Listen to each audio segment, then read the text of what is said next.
Hi, everybody. Welcome to another episode of Prismatic, Dragonfly at Tavern. We're excited to have you, and we're excited to jump back into our story tonight.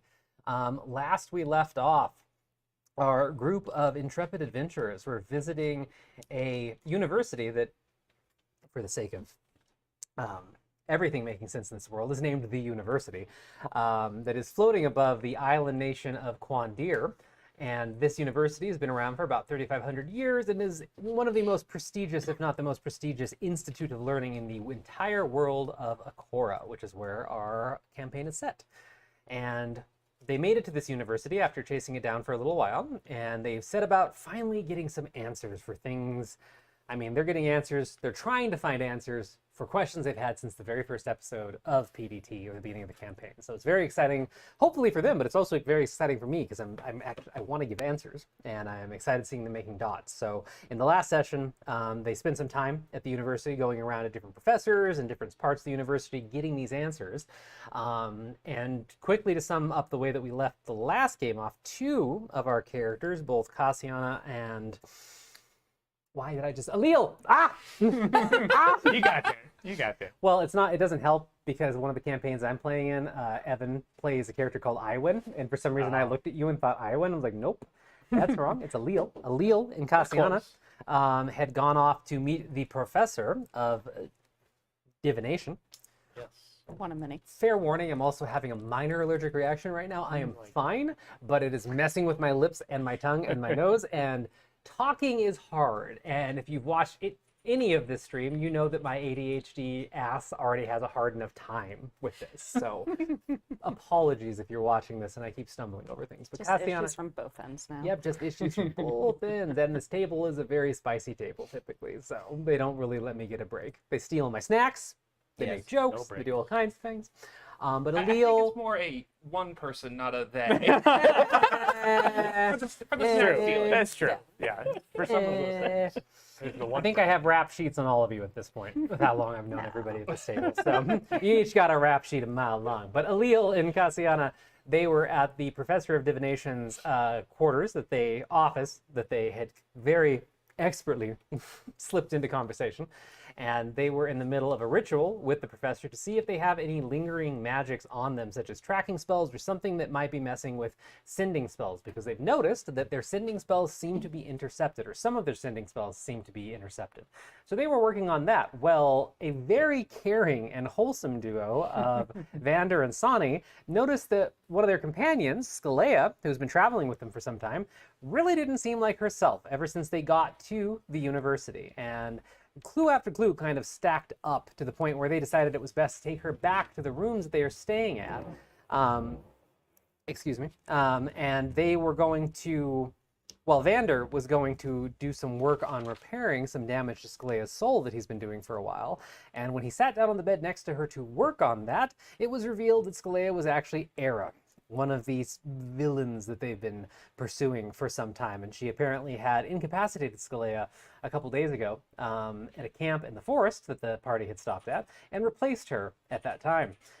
So that's where we left off, in the room that they are all, one of the two rooms they're all staying in, with Skalea and Vander sitting on the bed. Skalea had just revealed herself through some kind of weird shape changing to be Era, and she had hit Sani with a successful hold person against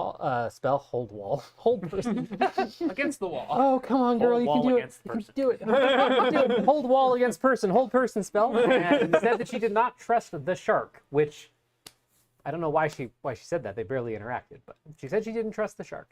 And that was pretty much where we left off. You didn't really get to hear Ants ask many questions or anything. Just pretty much that she replaced Skalea, and that there was an angry elf somewhere in the forest right now, probably. Because she's also wearing Skalea's clothes and all of Skalea's personal belongings, as far as you can tell. So, but yeah, that's where we're going to pick up tonight, is Vander sitting on the bed next to Era. I think you still have a hand on hers, and she still has one hand kind of idly outstretched, and Sani's just against the wall watching this. Probably much more dignified than that, but it's just my comical brain. No, I mean, that's funny. I mean, yeah. But... No, actually, before we get rolling on that point, I know narrative time and combat time are different things, but how long do you want me to wait before Sonny starts trying to actually get loose again? This is not a normal hold person spell, and Era is a boss character, so it works a little bit different, but I am keeping an eye on that, and I will let you know. All right. So, Vander, you are sitting there with an angry, befuddled, frustrated-looking Era sitting inches away from you. Closest look you've got at her now, because the first time that, well, you saw her in a dream the first time, or like a vision, and then you saw her through the long-distance communication spell that was kind of made up of glowing bits of light, but now you actually get a look at her up close.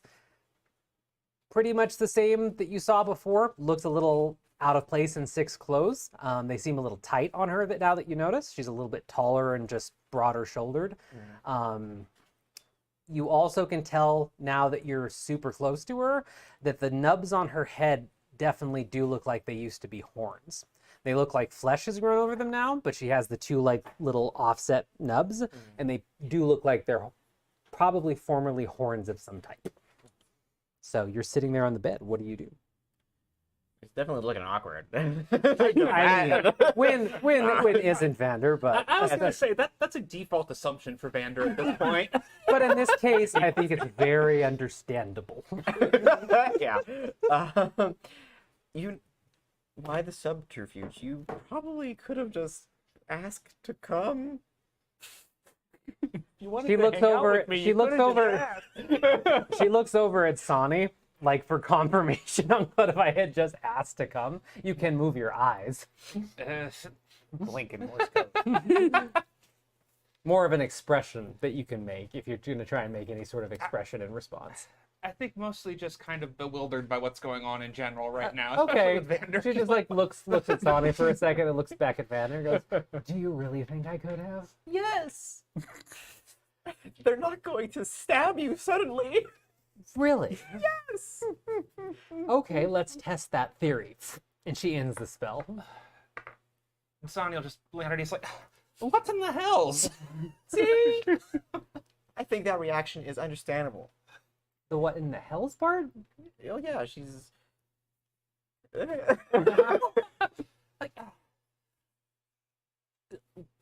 what are you doing here? Why did you come here? Why do you think? I wanted a closer look at the assholes that have become a pain in my side and the pain in the side of my de facto boss. After your little after your little effort of getting me to talk to your group, I needed to see how all of you operated in person and answer some of my own questions. Didn't expect you to suss me out this fast, though. Kind of annoyed about that. Understandable, I suppose, but still annoyed. When you have an invisible man following you for weeks, you get a little bit more vigilant about this kind of thing. Oh, you now realize that's what was happening to you? Yeah. Yes, the man's dead. I know, but just considering how none of you ever connected any dots on that at all was astounding, so I'm kind of surprised. Hey. I saw the whole thing. I'm just saying. So you said you wanted to get up close and see us, I suppose. What did you just wanted to learn about us? Or you could have just, asked to get to know us? You really think that would have... That She looks to Sonny again. That would have worked. It would have been to put you on much better standing than all of this bullshit did. See? It's all about how you approach the situation. I'm sure you know that. You don't even need to say that. No, I've been doing this for a very long time, much longer than you've been alive, actually. But yes, I wanted an up-close look at all of you for multiple reasons, and I'm sad that we're going to have to cut this visit short because I didn't think you would find me so soon. Why cut it short? You can still talk to us. We're going to have to go get Skalea, and she is not going to be happy about this. Definitely. But I'm glad she's I'm okay. sure she's fine. But... I left her with some clothes. Thank you. I don't know what to say. I don't know what to say. I'm sure she'll catch up with you eventually unless bears ate her, but probably not that lucky. Unlucky, you mean? Yes, unlucky. Okay. I don't think your whole party would have...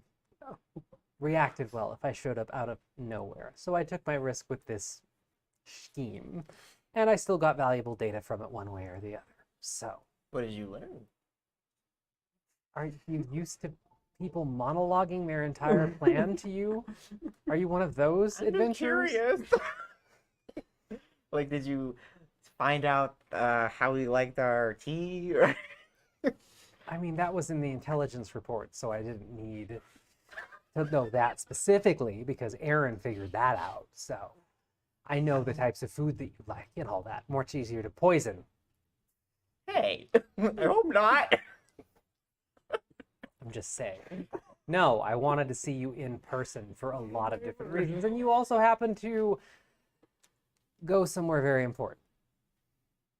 Here? Yes. Okay.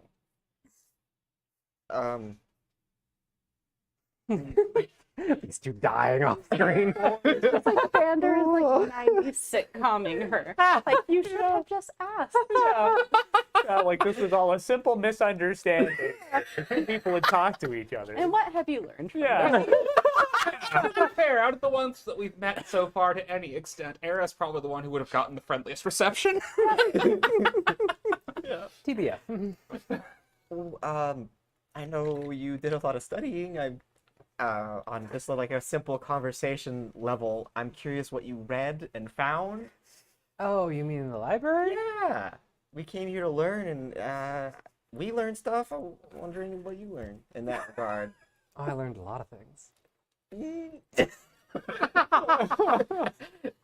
trying to amp up the awkwardness. It's so awkward right now. Yeah, no, Keep no. saying It's, you were worried about it coming to blows, and then you keep doing things like this that make people suspicious. Oh, sorry, guys. I'm not really worried about coming to blows. I'm trying to avoid it because that's not my personal cup of tea, unlike the others. I prefer conversations and intelligence and wit over brawn, but I'm not scared of being attacked by any of you. It's just an inconvenience and waste time.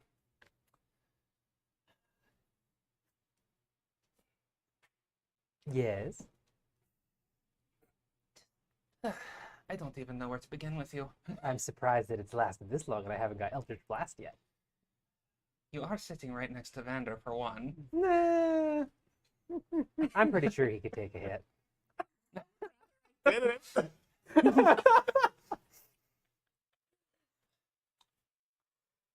We approach this in the spirit of cooperation at Vander's request.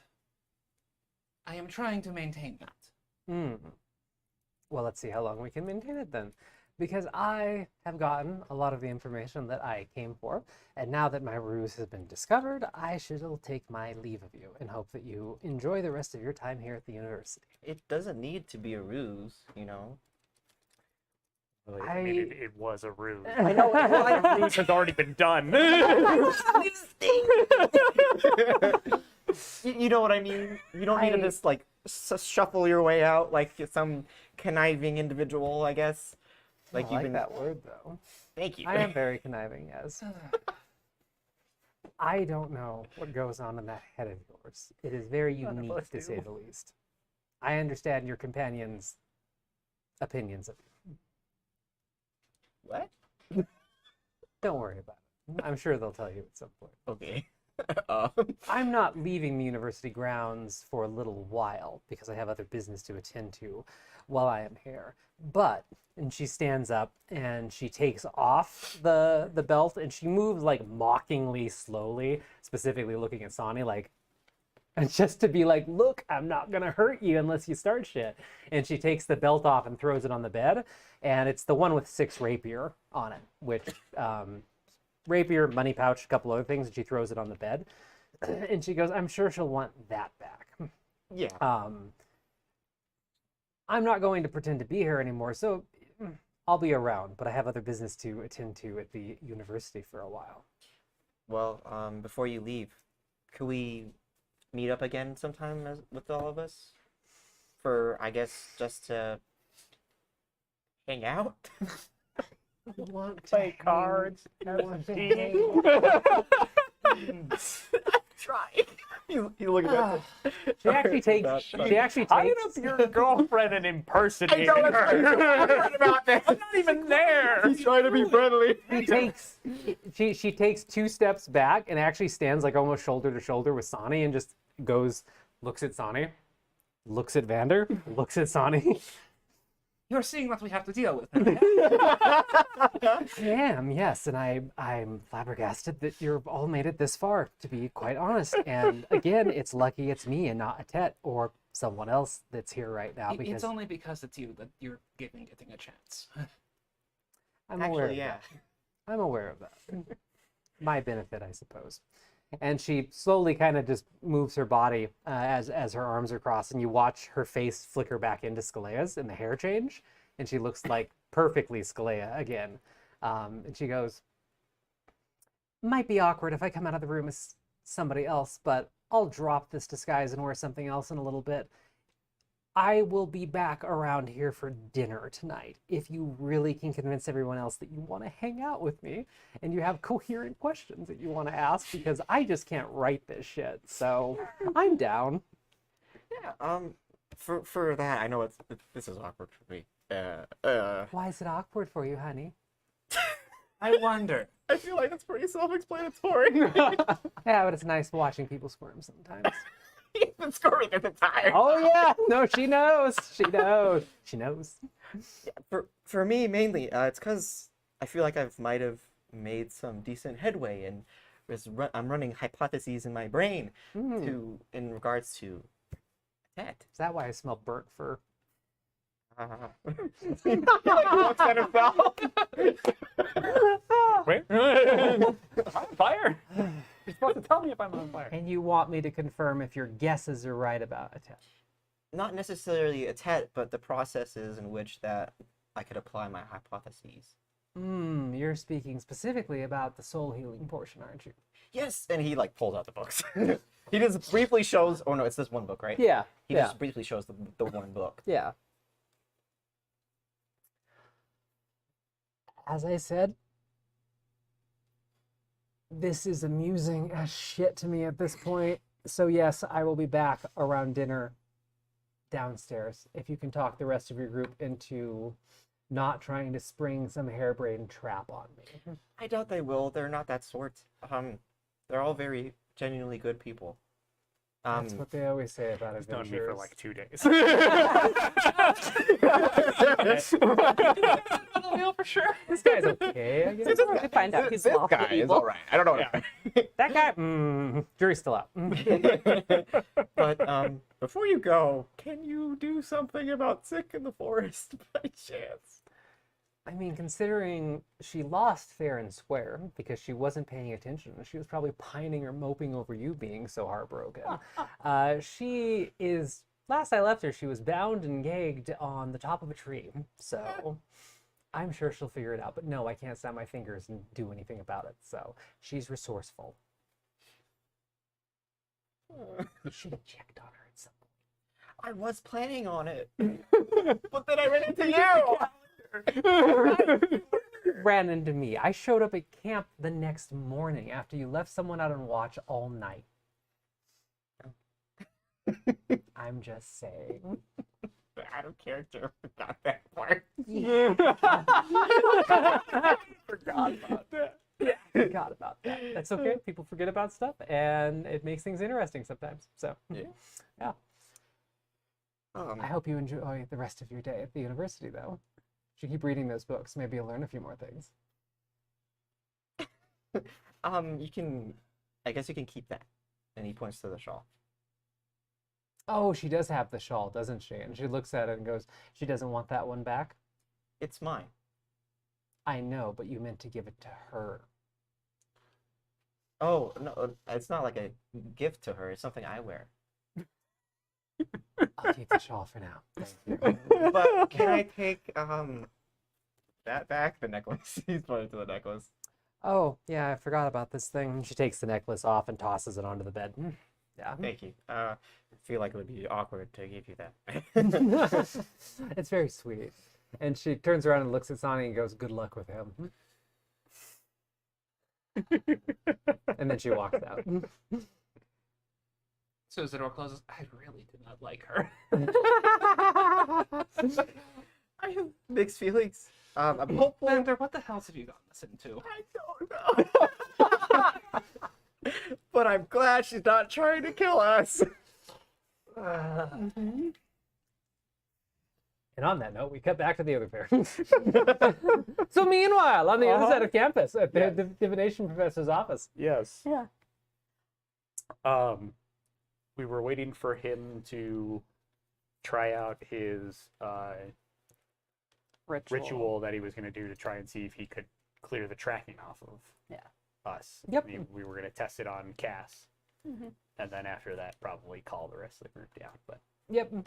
So it takes a good, I mean, constructing the initial runes on the floor of the office with chalk and a bunch of other crystals probably takes him around 30 minutes or so. And eventually there's a very intricate, beautiful set of arcane runes just arcing around the floor of the room with multicolored crystals set at certain apex points of it. And eventually, kind of just huffing and mumbling to himself under his breath, he seems satisfied with what he's created. And he points over at Cass and goes, if you step in, we'll give this a shot. Okay. You're not wearing any enchanted items, are you? I will take off any enchanted items I might Okay, have on we'll me. make it easy for you, yeah. Because I think you might have one or two. But Oh, after... no. Actually, no? No. Okay. Well, after you sort those out, he'll ask you to stand in the middle of the runes. And once you were standing there, he'll move back down and actually sit at his desk, which gives him the perfect view of you and the runes, and closes his eyes and begins to chant under his breath in possibly primordial, you think? I don't think either of you speak primordial. You do, don't you? no. Sani does. Yeah, Sani does. Okay. I don't have primordial. So starts to speak under his breath in primordial, and both of you see all the runes slowly light up with this kind of amber light, beginning at the desk, trickling through the runes and expanding until all the runes are glowing and the entire room is lit in a deep amber glow. And do you have a necklace on? No. Okay. Your hair starts floating, is why I asked. Oh, okay. Your hair starts floating ever so slightly, and it feels normal, like maybe some static electricity. It doesn't really feel like a teleportation spell or anything crazy. It just feels like a wash of gentle magic energy. And go ahead and roll a D100 for me.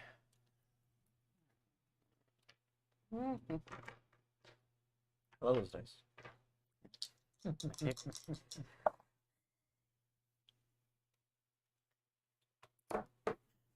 An 11. An 11. Hey. Hi. You actually get lifted a few inches off the ground and experience a brief form of weightlessness during the spell. And all of a sudden you hear a sharp chime and something catches your attention out of the corner of your eye, and you see a small black crystal orbiting your head. Just lazily, doing kind of like a, actually not orbit, a figure 8 kind of above your head. About that big, like small little pebble-sized crystal. And the professor finishes his chanting and leans forward and just kind of hunches over the desk and looks at you and tilts his head back and forth and goes, I assume that you didn't buy that ion stone that's sitting there? No. I believe that may be your invisible culprit that is causing general magical weirdness, including the possibility of sending spells. Should I knock it out of orbit? Try and touch it. Hand goes through it. That's inconvenient. It's designed that way on purpose, otherwise it would be easy to accidentally rid yourself of the pestering face. And he stands up and tugs on his robes and walks over and clasps his hand in front of him and stands next to you. You're just floating there a couple inches off the ground, like looks at the stone left and right. The magical signature of it is bad. Did you have dealings with a hag at some point? Yes. Yes, we have. Did they have a hag stone? They did. And if your next question is, did it break? Yes. It was. How did the hag stone become broken? It impacted the ground. Elaborate. And maybe someone's axe hit it. Um, okay, so we have a bard in the group. They're gonna throw you under the bus. They're gonna throw you under the bus because I know you're watching right now, and we love you and miss you, and I can't wait to see your face. Gonna throw you under the bus. But yes, you were saying. And they were able to hear, 10,000 anguishing souls within the hagstone, and being a person of good, upstanding moral character, decided they needed to free the suffering tormentors. And so they broke the stone.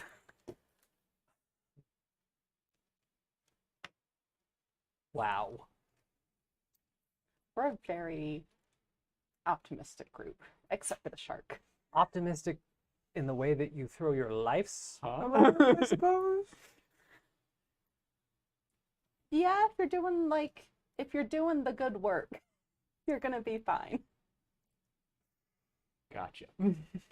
Oh, I have a paladin. oh. Well, let's just say that you shouldn't have done that for a multitude of reasons, which I'm sure were clear then and becoming even more clear in your life now.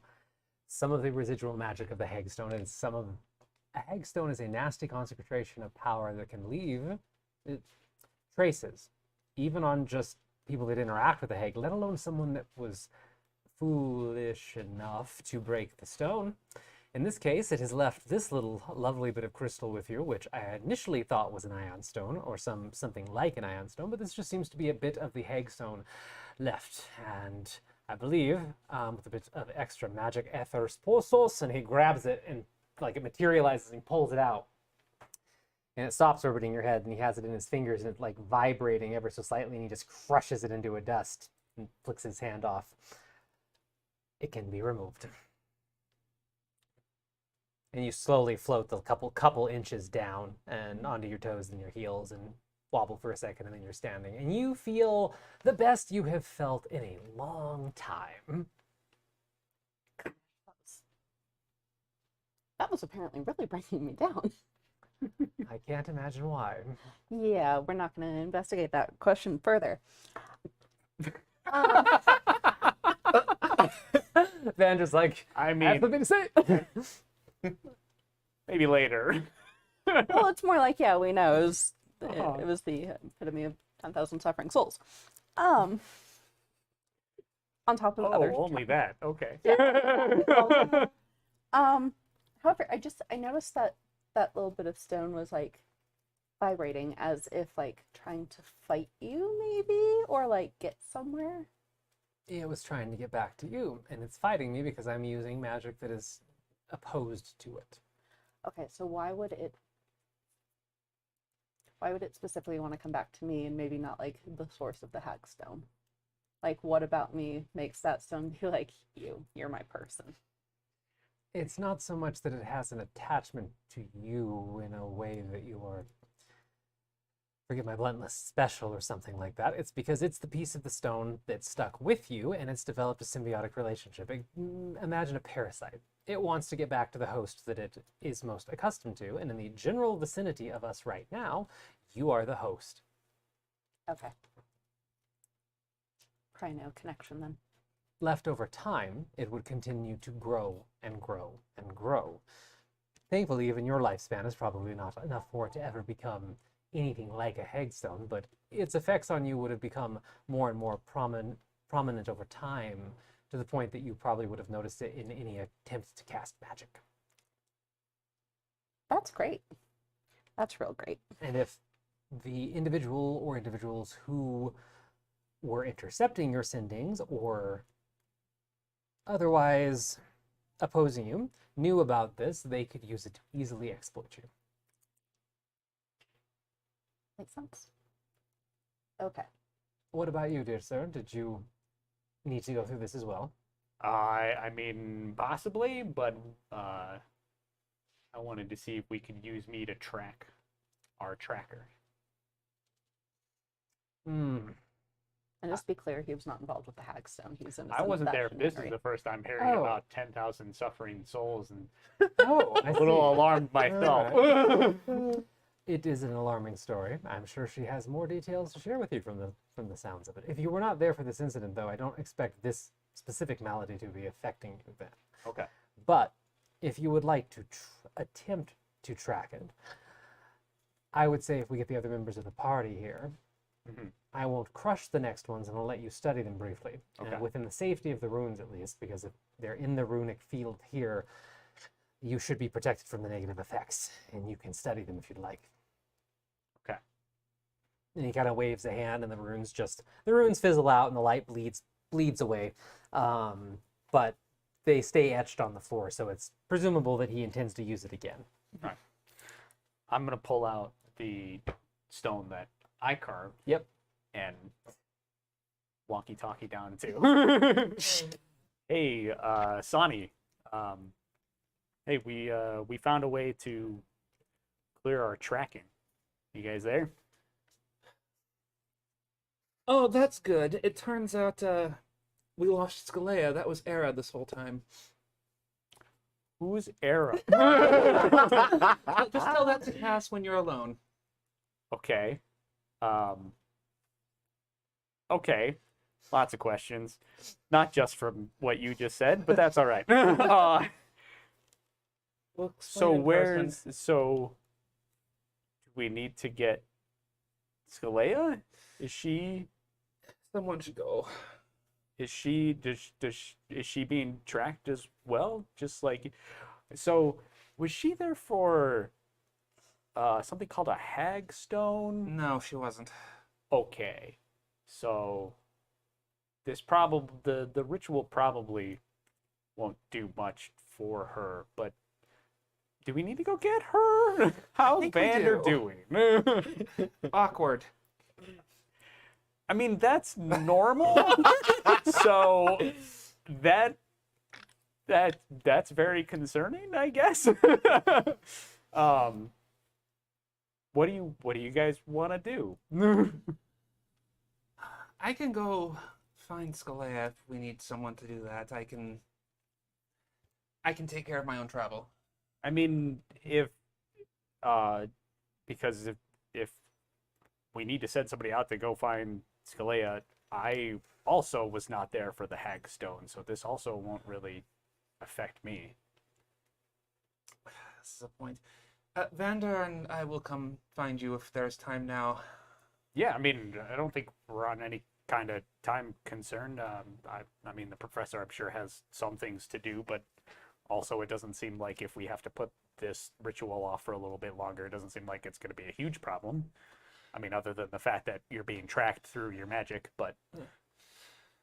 Vander, we're going. We have to check in with the others and see one of the professors, and then we can figure out what we're doing about the sick and Era. We could just send her ascending, not me or you, but someone that isn't being tracked. The professor should hopefully help with that. Okay. Okay, we're on our way. All right, we're in the office of Professor Jesperos. He's the head of the divination department.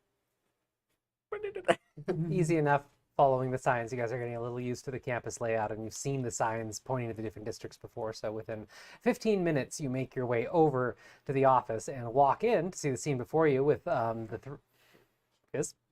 Oh, just while. So He was- yeah, Oh yeah, Talking. no, yeah. I was gonna say Yeah, I was before. going to ask questions. Yes. But sorry, go ahead. Oh, and you walk in and see the scene before you with the professor, Alil and Cass, kind of huddled near his desk talking, and all these runes in the floor. But before you walk in, The reason I don't hear him ask who's Era and become alarmed. it's actually all telepathic. Sending stones actually use the sending spell, so it's not like Alil standing there using a walkie-talkie. Otherwise, the professor would have commented on stuff, and you would have heard it too. But Okay. Alil just kind of goes like, very confused. "Yeah, looks and just the concerned look silent, on his face. silent." Yeah. But you were It's saying, just like, Okay, so part of the reason I was asking about the Hagstone movement stuff wasn't because I'm like so innately special or anything.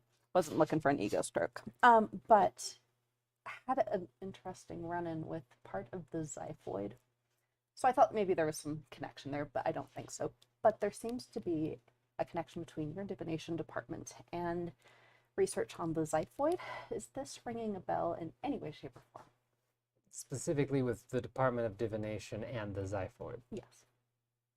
Uh, I'm afraid I might need more details on that, dear. We, the department, for thousands of years, has studied the Xiphoid, just like every wing and aspect of the university has, because it is the source of all magic. But specifically within divination itself, I wouldn't say that we have a deep or different focus than other departments. Our interest in the Xiphoid, perhaps that's what you're looking for, our specific interest in the Xiphoid is using it to further divination magic and understanding sort of the innate divining abilities of the Xiphoid. I really want to know more about that, but specifically, I do have. I'm a member of the Aether Clan. That would explain your questions then, yes. Yes. Okay, technically I'm not a member, but like I studied with them. But anyway, too much detail. I just don't want to lie to you. But anyway, I heard about like 10 years ago there was a diplomatic party headed by a Professor Sinon. Sinon? Yeah. And he claims that well, did I actually ask him about that? You did not. I did You not did ask not get about through the awkwardness. I did not get through the awkwardness. I can't find any like publication that he's done on that, which I feel like that probably would have been something like huge that he would want to write about. To my knowledge, Professor Sinon did not ever study the Xiphoid. He was one of our field researchers, and all our professors and teachers and faculty have to perform field work at some point, but I don't recall him ever going to the Xiphoid. Okay. That's good to know. Also, we we had talked to him because he checked us in, and he was supposed to talk to the headmaster about us getting an appointment. Not to, cast aspersions on one of your faculty members. I don't exactly trust that he's pursuing that, and so we were told it might be good to have a faculty member vouch for us so we could talk to the headmaster about a matter of national security. Would you be willing to vouch for us? We're My. playing an interesting magical puzzle. Whoever checked you in, whoever works that position, has a duty to relay such messages. I'm sure that Professor Sinon is a very reasonable, understandable, intelligent man. Passed that on. You see, the headmistress is very busy, though, running this massive university.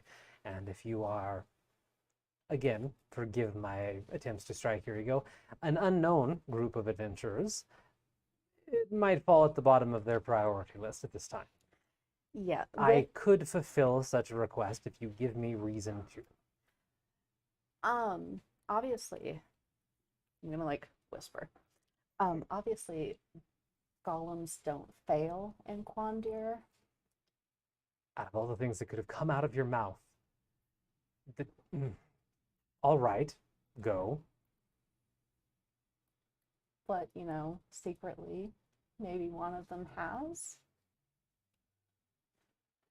Are you implying some sort of event that you think I have knowledge of that I am supposed to react to this information? I mean, you are able to divine things that have or have not happened.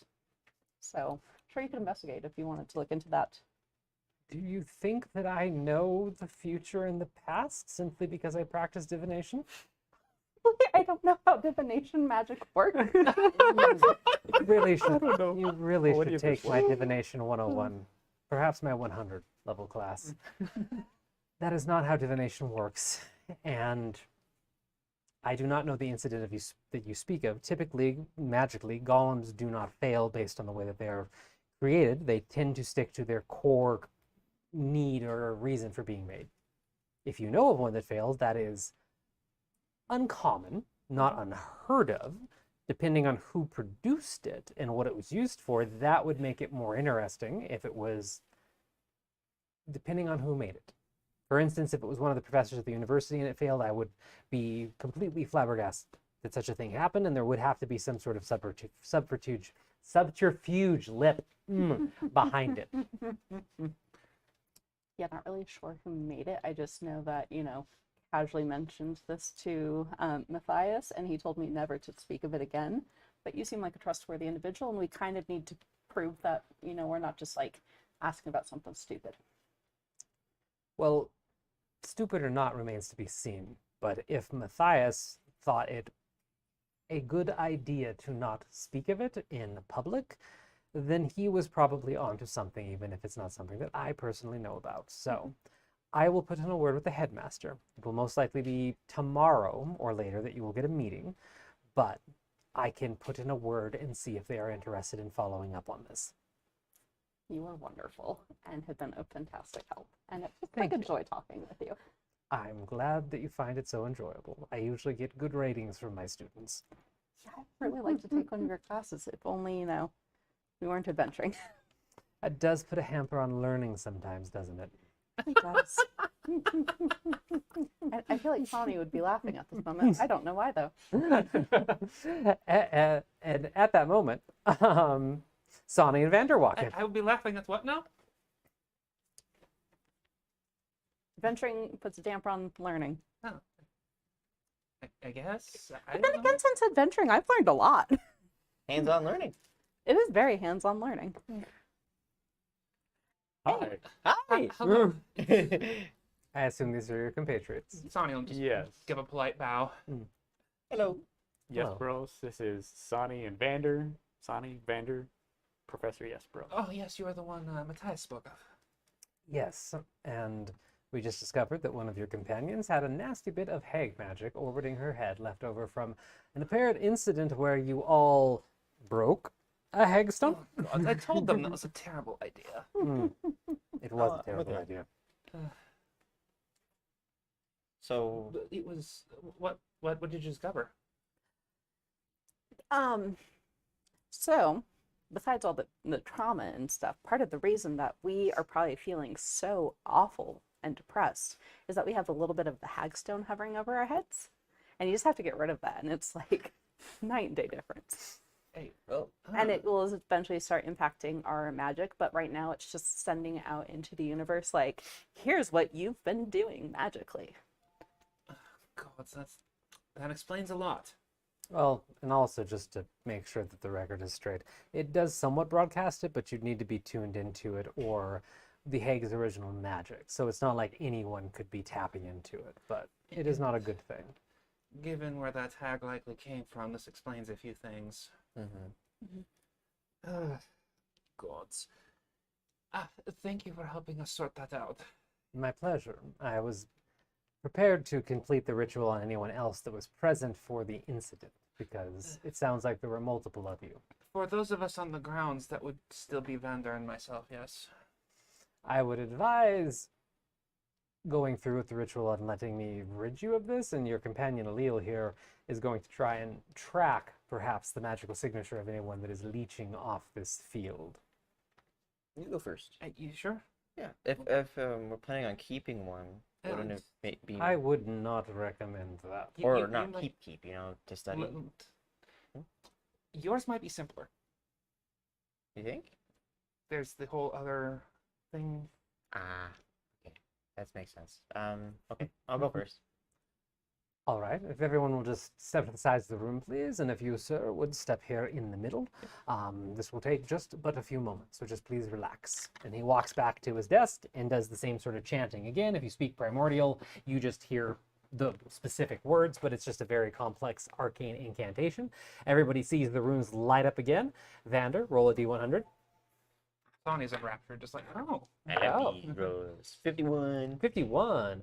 So you end up floating a couple inches off the ground, so you slowly get lifted up, and all of your fur poofs out. Like everything stands on end, like you are just got hit with static electricity, and you just go. God, it's too bad Scalia's not here to see that. And a few moments later, the same thing catches your eyes. This one's a bit bigger, not that you would know that, but for like just description, like this one's about the size of a quarter, where Cass's was like a penny kind of thing. And it's kind of just whizzing in a different pattern around your head. And the professor walks over and studies it the same way that he did with Cass and just goes, how have you been feeling recently, my dear? There's a lot of complex stuff going on in our lives right now. But see. overall, Especially right now. yeah, but right now I try to remain optimistic.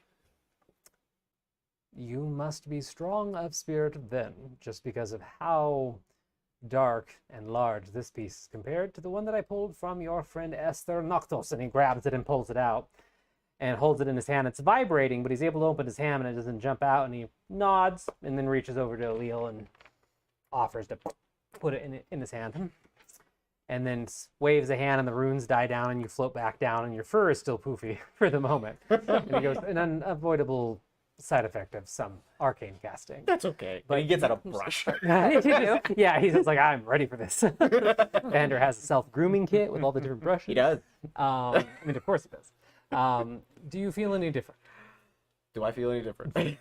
It's different for Vander, it's different for each one of you, but you do feel like an invisible weight has been taken from your shoulders, and it's kind of like it's like anxiety, that nervous feeling in the pit of your stomach kind of thing. And Vander's had that a lot recently for understandable reasons, but also reasons outside his control. So you do feel briefly as if you're now breathing with your full set of lungs for the first time in a while. Gotcha. And you feel calmer, even though you're worried about multiple things right now. Just a little bit calmer. Okay. I feel like a wrinkle in my fabric has been ironed out. An apt analogy, to be sure. Good then. I don't see anything else, so it should just be that piece that was causing you such strife. So hopefully you continue to feel better for the rest of the day. Thanks. And you next? Yes. All right, please step in, and he'll have shuffle spots with everybody. Go back to his desk, repeat the incantation, and D100, please. 74. 74.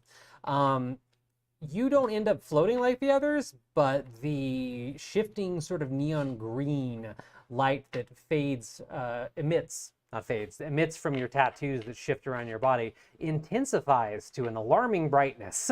And you don't feel anything with it, but everybody else just is like, oh God. And it definitely like flushes the room in green for a moment. And he walks over and you see a shard that's more like a crystalline shard. It's about that big, kind of in between the two previous ones. And this one's just kind of floating right here in a small circle pattern. And he does the same thing with snatching it out of the air, hands it to Alil. And kind of like Vander, you feel less anxious, less worried, and even though you don't specifically like hear them or see them, you feel like your connection to your gods and your faith and kind of the magic that you practice suddenly strengthen once it is removed.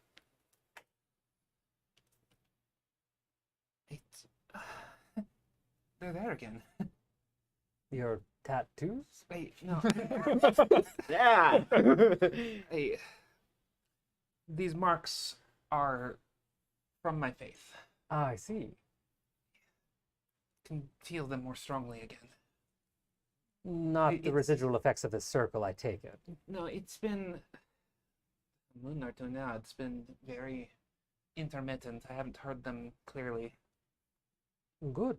That's kind of an odd interaction, but it makes sense within the given context of what we're dealing with here. So you have those two. I would recommend destroying them before you leave this office, and especially the area that the runes are in, as they act as kind of a containment rune as well. But if you focus on them or have some sort of spell you would like to perform, most likely this would be your best chance to see if someone is spying on you through them. Okay. We could also call an additional expertise in this case. So the activating the stones, they resonate with magic. Right now, the two stones that the professor has snatched, the two bits of the hagstone that the professor snatched from your party members' heads, they both vibrate just very faintly in your hand. You can feel Okay. them. You don't know if they really react to magic yet. Okay. I mean, that's more of a question for the professor. Oh, okay. Now that they're detached, do we think they react to magic like if somebody's holding it, or? I must say that we are delving into a completely unexplored area of interactions with magical Okay. artifacts at this point, because I've never had the chance to study a hagstone. I don't think many people have had the chance to study a hagstone. I will say that left uncrushed, they would try to find their way back to the individuals that we just pulled them from because of the symbiotic parasitic relation. But as for how they will react when you cast magic upon them, I do not know. Okay. Professor, Yes. there were others with us when this happened, but they're not with us at the university right now. Is there anything we could be doing for them? Given some time, I believe I might be able to prepare some sort of remedy on a scroll for you. The ritual that I've done here is a much more diagnostic form of divination and is overkill now that we have diagnosed exactly what is going on. So if you have compatriots somewhere else that would be affected by this malady, we could put it in scroll form for someone skilled enough to execute the removal process. I see. That's great news. Yes, How Yeah. many were affected by this hagstone? 2 more, right? 2 others. three others. Oh yeah, Who was the third? Wait, Matilda. right. Yeah, Yeah, and that's. Who are you guys concerning. thinking of for the 3? half pint. Cree and Gaspard. Matilda. Yeah. Yep. Mm-hmm. That's really worrying, actually. Mm-hmm. I feel like Matilda would be skilled enough to know that she was. Maybe the professor was just saying it's not really a very well known in magical research, so True. it's hard to Depending say. on the type of magic you practice and your experience, and perhaps some individual could suss it out, but I don't blame any of you for not figuring this out on your own without external help. As for what your friend Alil here wants to do with them, that's where my expertise ends. That's more of a enchantment, I suppose, but even then, hags use their own form of horrific magic, and logic about magical schools and the way that civilized society uses magic doesn't really apply to them. So, I would say you have a limited opportunity here, and I would urge caution. Of course. Vander's gonna scuttle away and get a sending scroll. Do what? Use a sending scroll. Sorry. Oh, okay. Are you just gonna duck out of the room? Yeah, he's gonna duck out really quick. Okay. Before you Yeah. do, the Go ahead. professor will extend a hand towards you. Go. Sorry. Before you step out or anything, I should mention, due to the specific nature of the divination spell and the amount of magic flowing through this ritual, I would advise keeping your spell casting to a minimum for about a day and a half, just to prevent any wild magic surges. Oh, there could be. Is it okay if I interactions, cast yes. this? You know, love the sending. What is that scroll? Sending? I mean, I'm sure that you have many you want to be in touch with now that you are probably reassured that you're not being spied upon. As scroll is somewhat more stable than using your innate magic, there is a small risk it could go haywire. Small, but Could you use this? I can use a scroll of sending, yes. It might be best if you do it. You've actually. Yeah, you might want to do it. Well, I just have to do a nice description. Who are you? No, Mess. y- Who are you? I think I Sick. know what he. I Right, but come here for a moment. okay. Oh yeah. And Sonia will whisper, "It's like that wasn't sick. It's been era for the last day." Oh damn. Okay. I think she got switched. She said she got switched at the last camp. So sick has just been at the camp. It might be. As soon as we're done here, I think one or two of us should probably go check. Oh god, we're in hot Yeah, water. we should go check on that. Can you send this if I give you a really nice description? I need to know the person or be familiar Yeah, with them. you'll have to do it. I'm sure you'll be fine. He's like tapping his fingers. He's Oh, very please, everything else impatient. earlier was fine, but this is the risky Yeah, move. this is the risky part here. Well, he said to minimize spell casting. Yes, and I I'm just don't saying, mean but to that's- overhear, How but- much of a risk is that compared to everything else? I that's don't been mean to going on around eavesdrop, but this is a small office after all, and I would say that leaving the university is also not recommended because going through a portal spell or teleportation spell is not something you should risk for a day and a half. here? Ugh. Yes, and we need to get her here today. Yes. So you can use the sending scroll. Are you sure? I just don't want to. I feel like it would. I think it's probably a good idea. And of all the places Look, to have a wild magic surge, If you're uncomfortable with it, I can use Can the you use it? sending scroll. You don't have to ask the kind professor This who's is the been too shit you kind worry to about. ask help us. till now, I know her. Not very well, but I at least know who she is and Sorry, what she looks like. I assumed that you had one of the, I don't know. No, sorry. Yeah, this was all related to the Hagstone, Oh, apparently. okay. So I wasn't there for that. This is the first I've heard of whatever a Hagstone is. I would encourage you to deal with the shards before sending a sending spell, my good man. Okay. Would you like me to send it? Do you have one of the thingies? Oh wait, no. You got it removed. Yes. So it would be Yeah. the same for you, no? I'm willing to take that risk. No, I don't care about the risk. I cared for Okay, myself. well, I cared about the risk for you all. Then do the spell. You Then do exit the spell. office and do the spell. Okay. Okay. So you read the sending scroll and try to send a message to Sick, right? Yeah. Okay. Roll a d100. You love those. 90. Okay. What do you say with your 25 words? I imagine "Are you okay?" is in there like 3 or 4 times. You okay? Where are you? Come to college. Are you okay? Please say- tell me you're okay. Did you say that was 94? 90. 90. Okay. Okay. And say your message one more time. Sorry, I was tracking multiple things. You're good. Where are you? Come to college. Are you okay? Please tell me you're okay. Okay. Okay. Roll 3d6. Oh my god. Oh, I have 2d6. For the screeching damage you're about to receive. 9. 9. Okay. So you send your message, and all of a sudden it's like you are projecting astrally, which is something you've kind of messed with before. But you're not standing at the university anymore, and you hear your words kind of echoing around you in like an astral sort of sea, where it's like you're standing on a bioluminescent aqua surface, and it's kind of a beautiful purple in all directions. And you see Scalea trudging down a road in nothing but her underwear, boxer shorts, and one of her bras, and she has a stick with a strap on it swung over her back. She has a decent amount of mud on her, and she looks furious, and she is stomping down a road, you don't know where, and you see her stop suddenly, and she like looks around and like looks up, and her face has a multitude of emotions as she hears you're sending, and she like mouths a reply. You don't hear it, and then suddenly you're back standing there.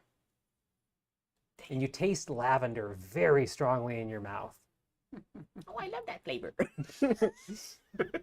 By chance, when I read her lips, could I discern what exactly she might have said, at least in part? Ooh. Roll an intelligence check.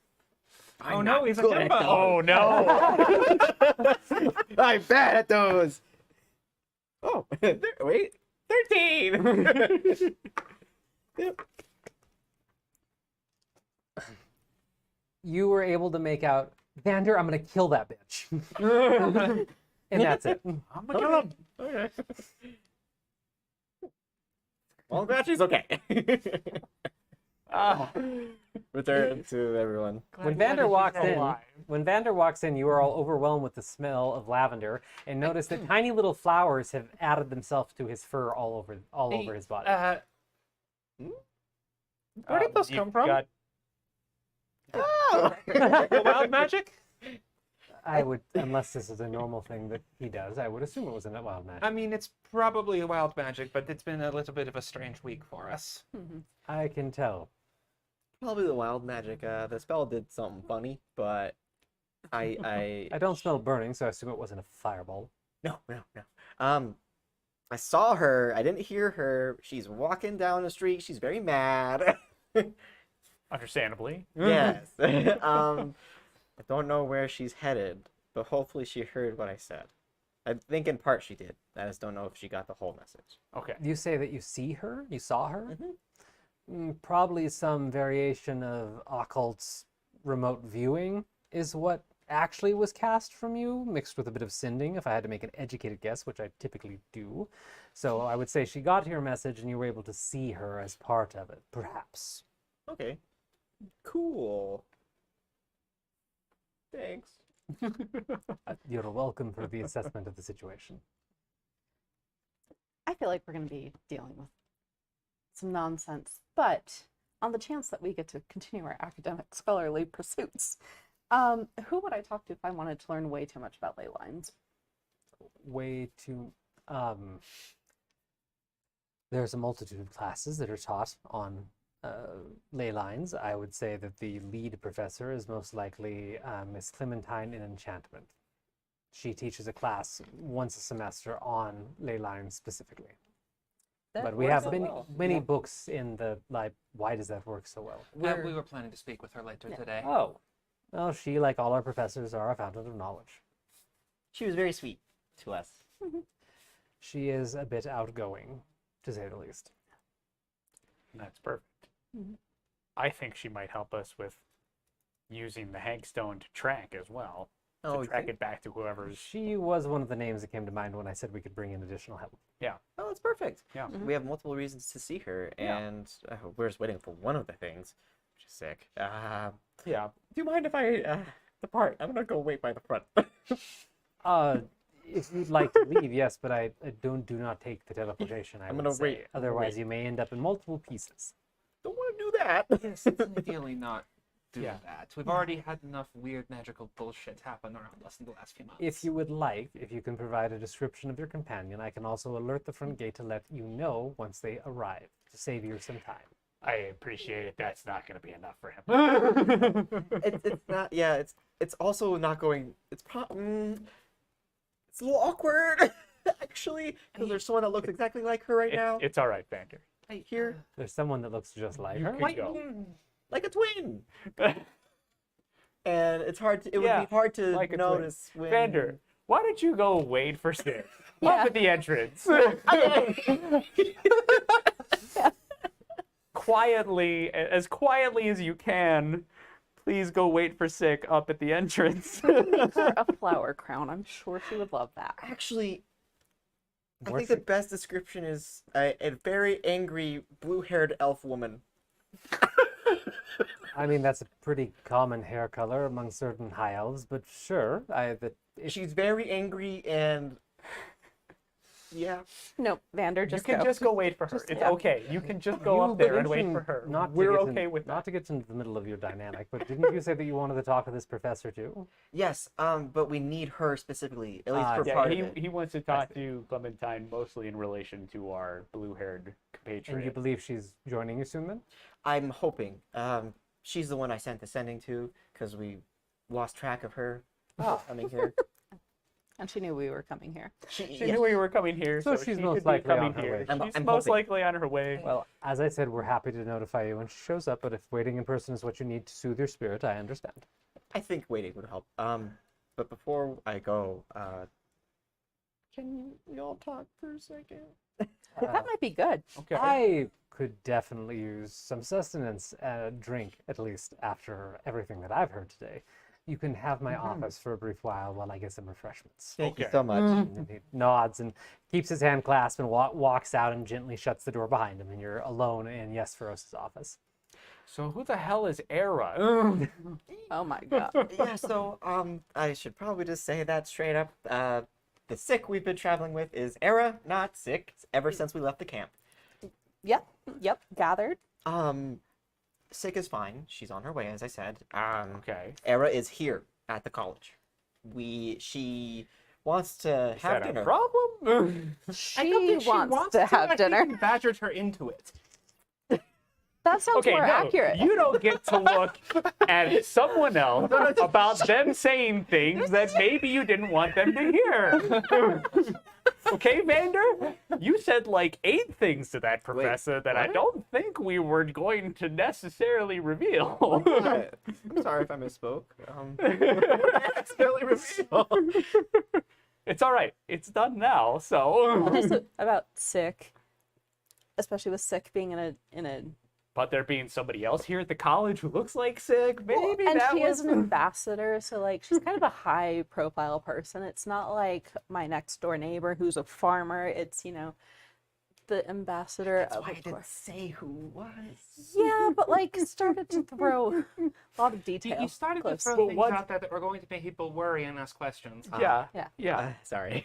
yeah. Okay, so yes, I tried to make it end a menial. So, with Era joining us for dinner, if we have any questions. Do we have So- questions? So Yes. the person who tied up your girlfriend and impersonated her is meeting us for dinner? Right. Yes. That's not, I'm just, not just me, right? Okay. I know how that For a might second there, I sound. was concerned it was just going to be me that was... She threw me into Alarmed a by hole, so this. The only reason I didn't blast her head off is because he was sitting right there trying to talk to her. Vander, Oh my is this a kink thing? What? Like- What specifically? I have a couple. Like the girlfriend with the tie. Person just tied up your girlfriend? I don't know. I could see it. She is lovely. We have gotten very sidetracked here. Yes. Let's get back to the... Well, why else would you invite this person who poisoned us and all the world? Oh, yes, I see. Okay, Yeah. it took me a second to be like, poison, but now I see. Wait, Yes. what? Okay, you remember How the whole they episode poisoned with you? Glister Delight? No.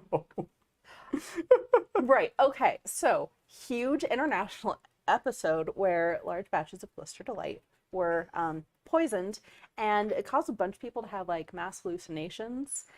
And Okay. at the end, this woman was like, "Oh, don't become heroes," or like whatever. I don't know. Always get betrayed, yes. Yeah, they always get betrayed. To sprinkle on there, you have heard of Blister Delight. You haven't heard the stories of people getting sick with it, but you've heard of it because it was the first kind of carbonated beverage that was ever in the world, because it's a drink that's bottled like a potion, and it's bottled from the Glister Sea over in the Kingdom of Kor, which is a naturally like effervescent lake or body of water. And when people ended up consuming it, a lot became very sick. Many fell into a multi-day coma, and some claimed that they had visions afterwards. You've heard of the drink. Think you remember a couple people like mentioning they tried it and they got sick, but you haven't heard anything like else beyond that Yeah. because you were so isolated. Yeah. Yeah. So Sonny and I, we were part of a group that had like a mass vision together, and it actually showed a village in Quandir. That's well, okay. So That part's less important. yeah. Anyway, it's one of the things we want The to. important part is the vision was trying to convince people that they should not be adventurers, that the world doesn't deserve heroes. Okay. That doing this is just going to be a way to get you killed. Anti-adventurer propaganda. Kind of. Thank you yes. for the I hydrate. mean, she has a real awful backstory that like it kind of makes sense, but like she's a little Okay. salty. Hydrate, by the way. Sneak a drink in. So Thank you. I'm just trying to wrap my... Oh, she's also like BFFs with a Tet. Who is a Tet? Talk about. Okay. You know, the good thing is I don't think Vander knows all the details of this story sometimes too, so it's great to have it repeated. And we're just gonna have dinner with her. Era is. Vander has formed some kind of truce with her. It's better Okay. than she's a very, very powerful. I don't know what I'm assuming a caster of some sort. She's very skilled, and she Clearly is directly whole person. involved in with all the stuff going on across the world with this Glister Delight and all Okay. and this Atet person that we mentioned, Okay. which we can explain more about later at some point. Yes. But We don't I have thought to it go would over be all of it now. better to have her as someone that we could build up into being at least amicable, versus her wanting to rip our heads off. Okay. And yeah. also, I think she probably is a a good very idea. troubled person, and she would do some good from having other perspectives in her arguments. I can say Alright, for sure alright. that from the little bit I could read off of her, she definitely thinks she's doing a good thing. I Yes. don't know if she really is or not. Yes, she's a troubled person. I think is misguided by this Atet person, Okay. and that's why. Don't get me wrong, I'm very upset about the fact she tied up sick, and I guess something else now. I'm just I'm not buying anything. not that I'm upset by it. Something else. I mean, no, I don't think she and Sick fucked in the forest. So, Even I didn't say that. why don't you go wait by the gate? Apparently, the professor suggested that I should stay in this office while we have the stones. While I have the stones on me. Do you guys want to go get Clementine? That sounds great. Great. Lots of questions for her. I need to think But and just, process a lot of this. I'll try my best to help fill in the gaps. Yeah. But- Okay. um, It's gonna be a lot. I'm sure. Vander, what is your end goal with this dinner? Is it like a... Well, there's some headway I've made with my studies as we were while our time here, Okay. and I feel like it would be good to see what she thinks about some of my ideas, since I did approach her with the idea of spiritual healing involved with her or with Tet, because as I said, I would like to see this whole issue with Tet and the world end with no one really dying as much as possible. So I feel the healing approach should be tried first before anything else.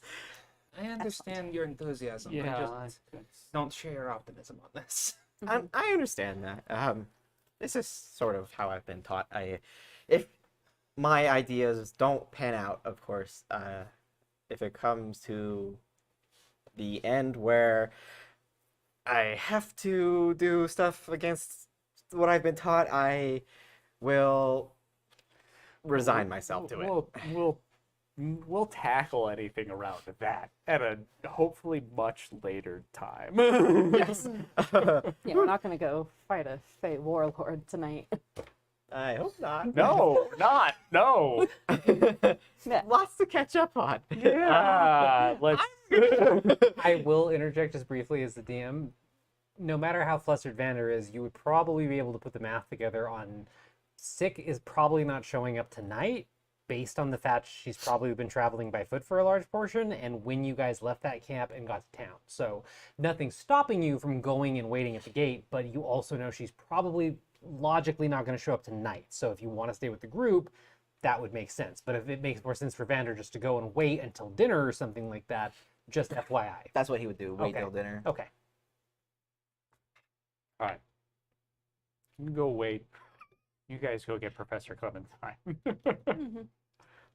And I'll maybe apologize to Professor Jesperos It has on turned behalf into, of all of us. turned into quite a thing, apparently. Yeah. But he's been delightful.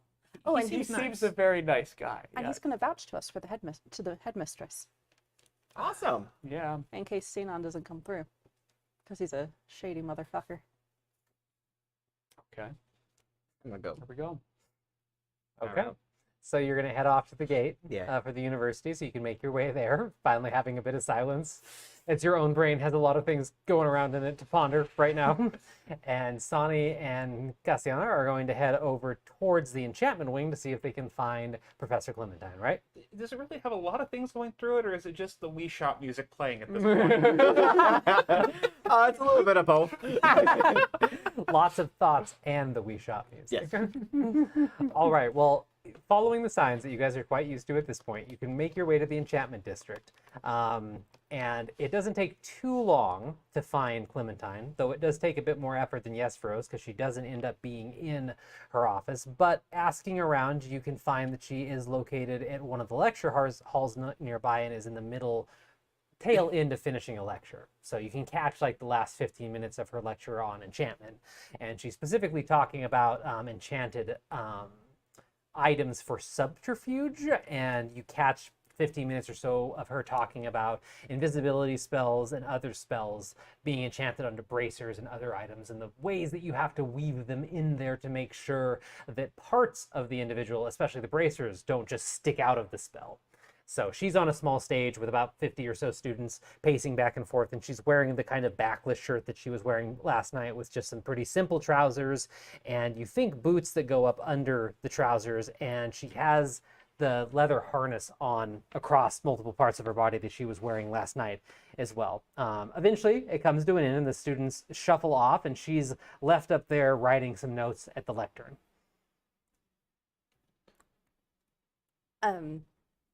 Hello, Professor. Nice to see you again. That was a great last 15 minutes of your lecture. Thank you. Did you learn something? Yeah, actually. I'm glad. Did you come to see me about the matter that you had mentioned at the tavern? One part of that. All right, how can I be of help? Before I launch into questions about ley lines, would you like to address the more pressing matter at hand? Our friend Alil has some items in his possession that cannot leave Professor Jesperos' office, but he has questions for you about what to do with them. Professor Jesperos' office? Yes, we found some Really? things through the divination professor's aid, and before we destroy them, Alil has questions, and we were advised it's probably not the best idea to take them out of the office because of the protective runes there. What sort of nasty trinkets did you find? Hagstone bits. University? Over our heads. Yeah. we, Over your heads? we ran into a hag earlier in our adventures, and some people that we don't travel with right now, one of them broke the hagstone. It was not a good day. I can imagine not. Well, let's head to Jesperos' office. I have a break before my next lecture, so I can take a look at these if you'd like. What do you want me to specifically do with them, though, besides He just... has some idea, but I don't know the specifics of it, other than that he was advised to speak with someone from Enchanting, and we needed to seek you out anyway. I mean, it makes sense why he would send you my way. It's just...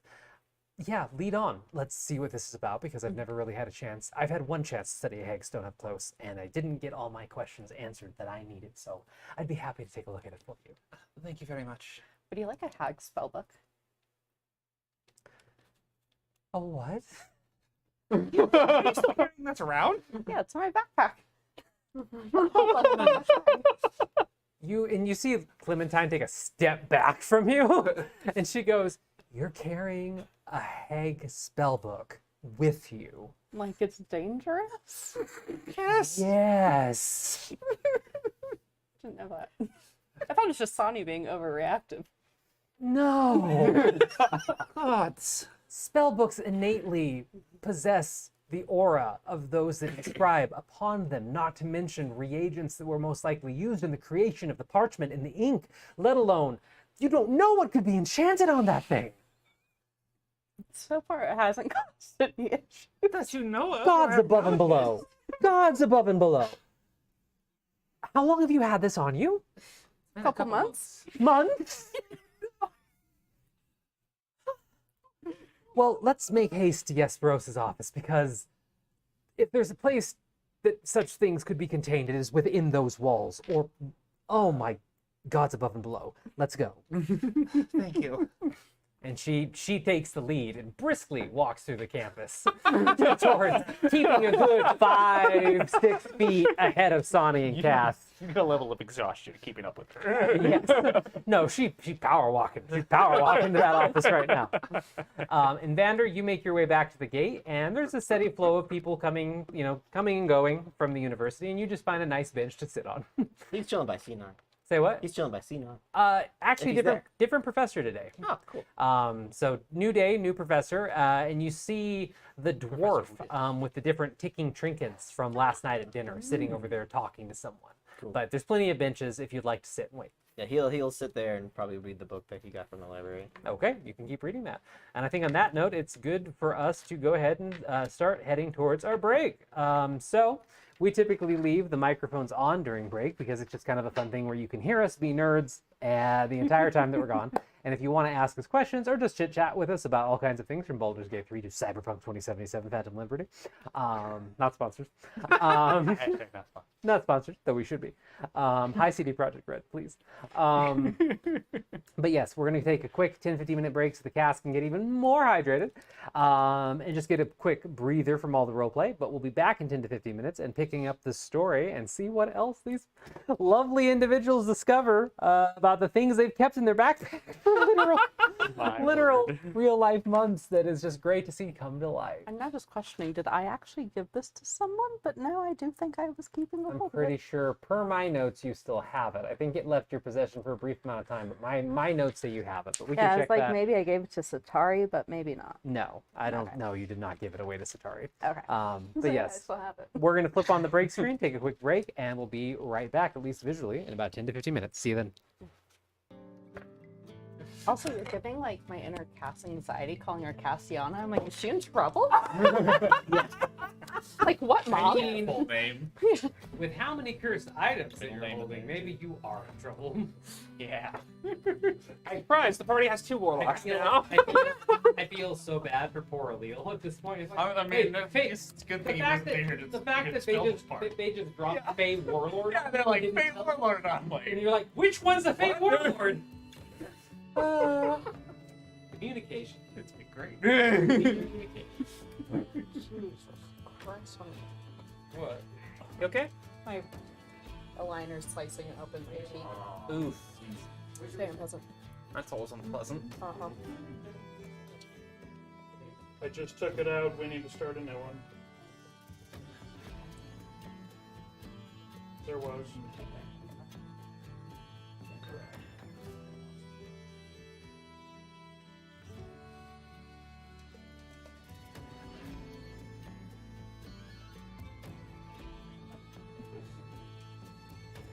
Martin talks about poison drinks. Force them to drink. I love it. Uh-huh. Except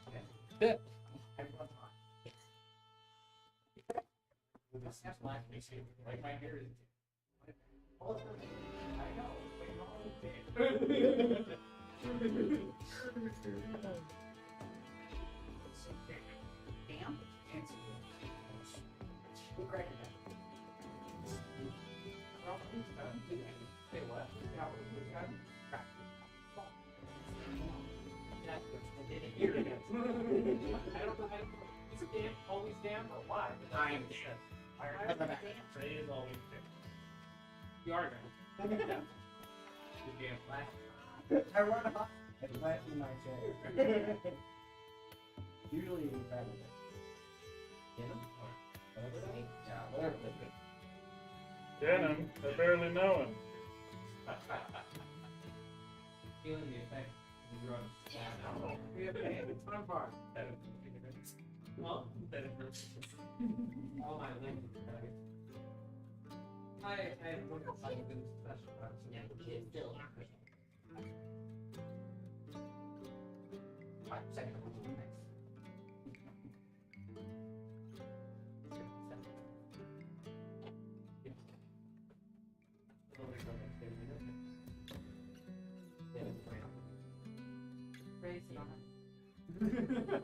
What?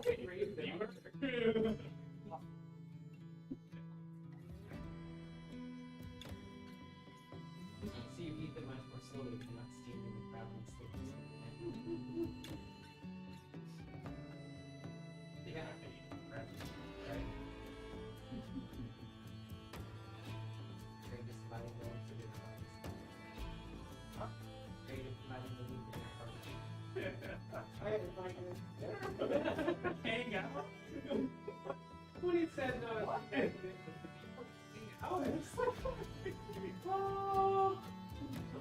he tied up your girlfriend in a forest to a tree. Just wanna hang out. That is the only thing I have up say, I will dismiss this. You don't want to talk. Oh, okay. You're over here. How did it be? All my other characters are like, I fucking hate you.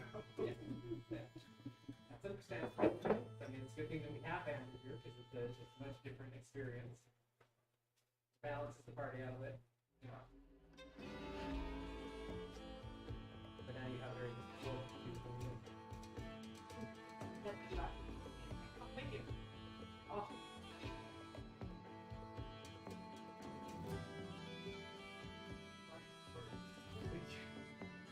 love the bottom. I love my favorite chip is the kind of thing. Yeah, that. Really well done. You guys are just great.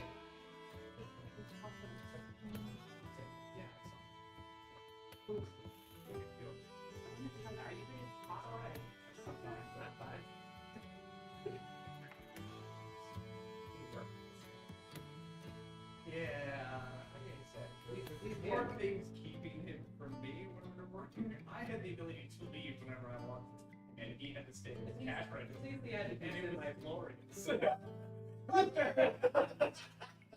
At least he had to be professional. Yeah, right? He had to be at least smart, professional. Yeah.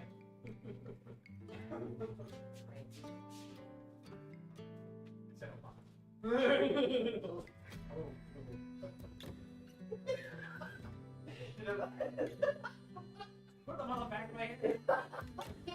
Flip them up and grab them. Yeah. Hey, Jack. He expected you to be like, Yeah, I just snort them off. crush them.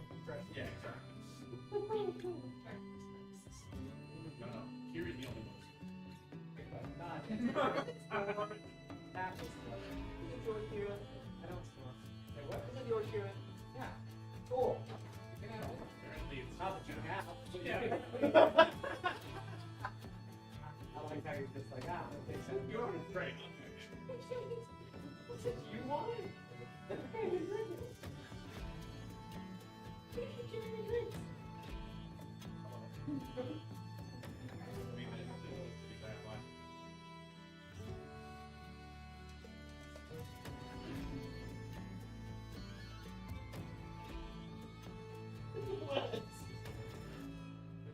I don't know about it. I just don't know. Superior.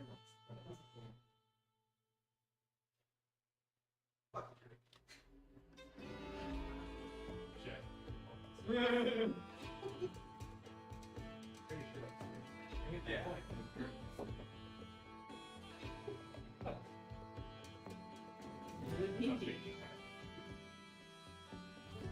I'm pretty good.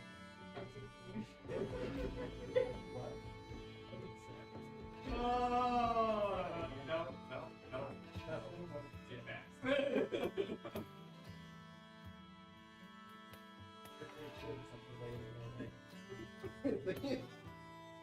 Look me in the eye and say it, right? Say it again. I said it depends on how big you are at. You know what? No, it's him. Yes.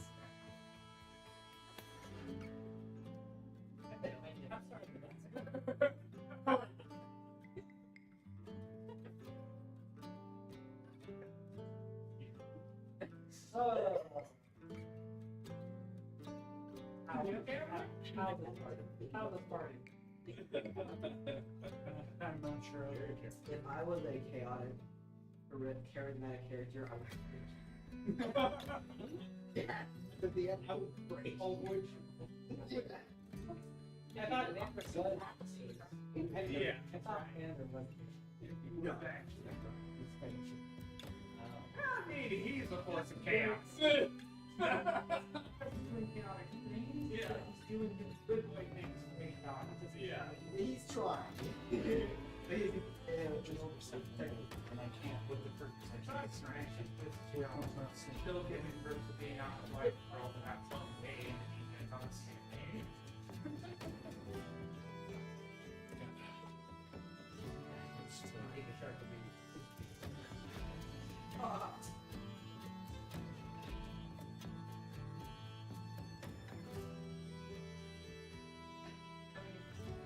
There's a deep end of the pool and there's a challenge. You start to breathe, you know.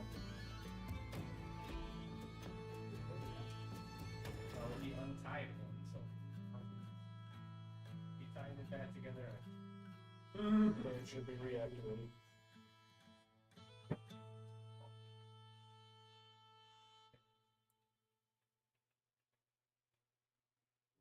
Really?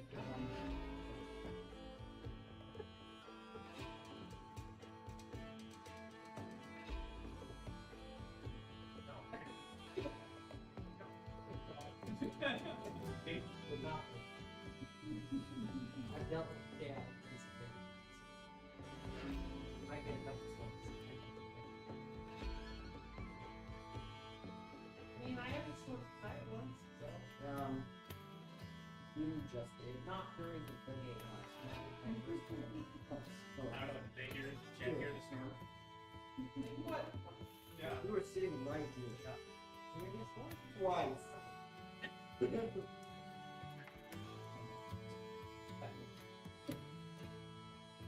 Retime it. You could have just pulled off. We were just unbelievable. Your tie job is too. Well, it's not ready yet. Not sleeping. I was sleeping. Not sleeping. Try looking for it now. What's this for?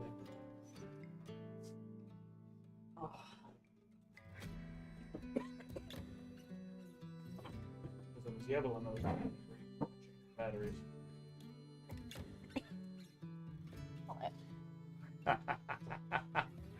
What's so funny? You? Thanks.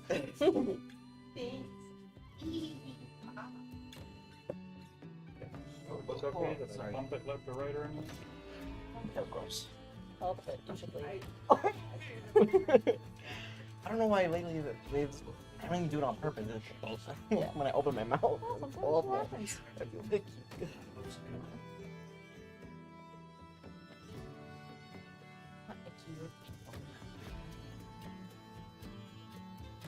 This is what you sent me. Oh yeah,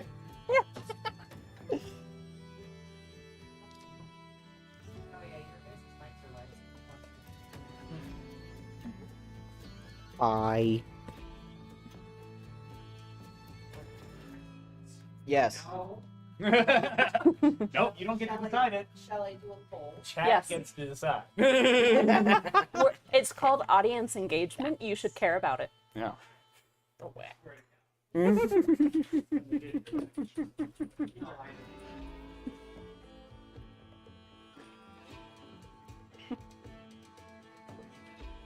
DVD.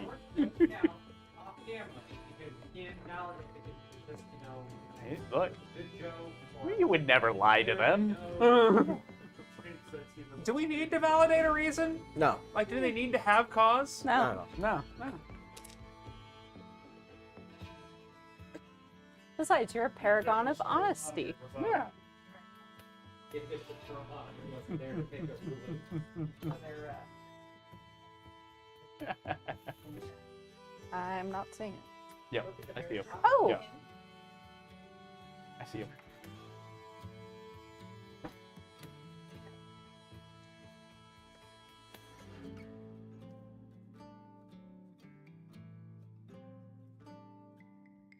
set it for 2 minutes. Hopefully. 2 minutes to vote. Vote. 2 minutes to vote. 2 minutes to vote on poll.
Oh, did you actually run a poll? I absolutely did.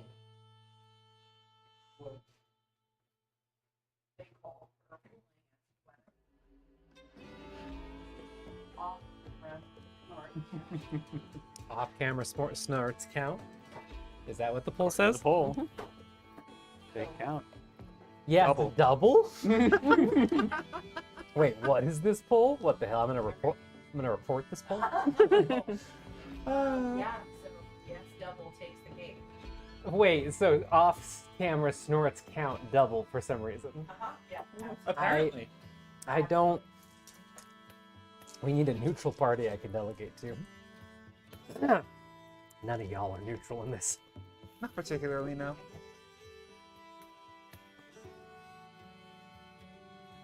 Oh, I respect the poll.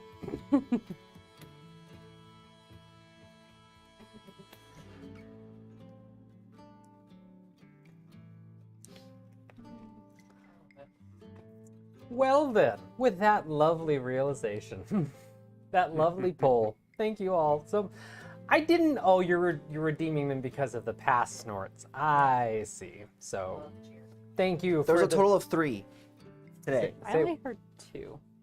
There was so 4. Wait, what? Why does the number keep going up?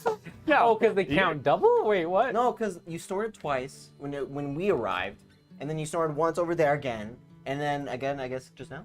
Well, No, I didn't do it just there. now. Yeah. Pre-shows don't count. Yeah, pre-shows don't count. Yeah, pre-shows definitely don't. It has to be during Yeah. the duration of the broadcast. I Yeah, see. yeah. Okay, so just Thank you. Just one, Yeah, I or guess. one. Yeah.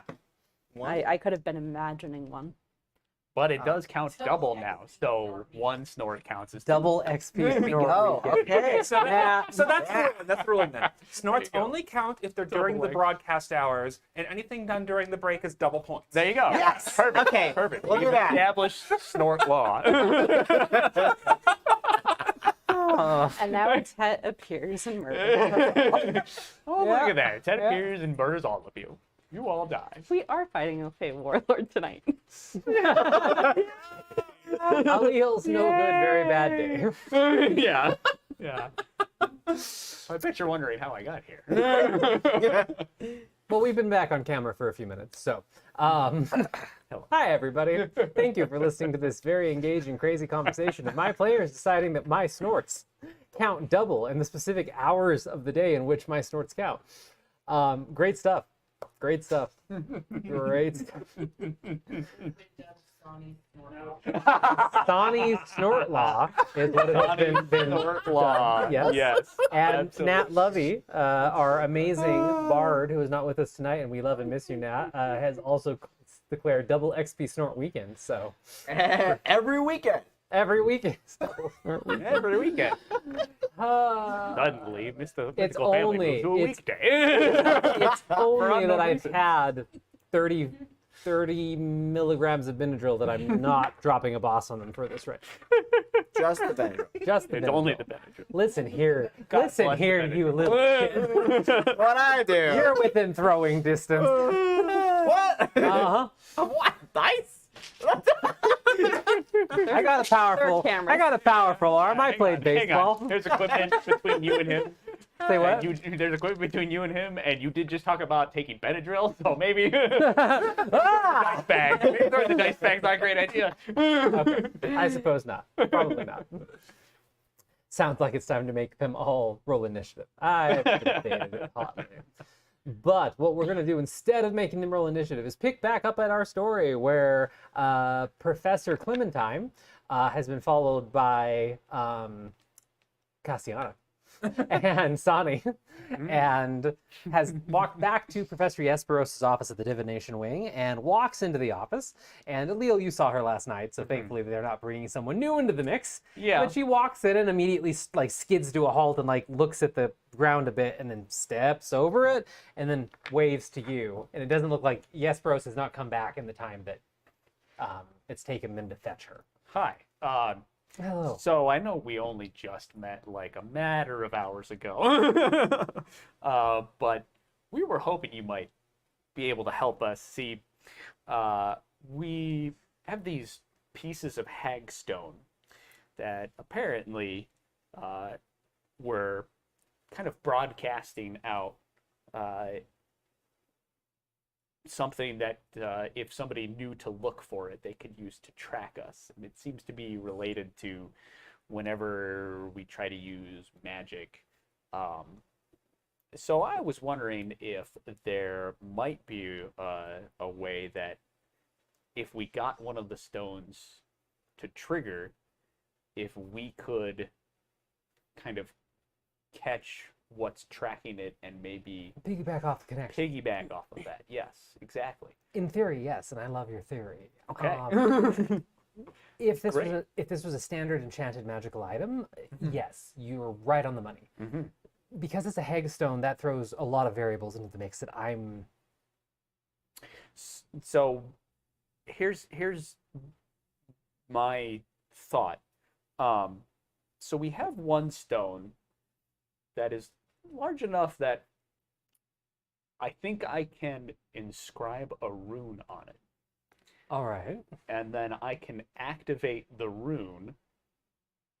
And then that I think might cause the hagstone to trigger in a way. And in that case, since the rune is kind of the source of the trigger mechanism, and the rune being on the hagstone, I'm thinking that might kind of increase our chances of maybe being able to use this to our advantage.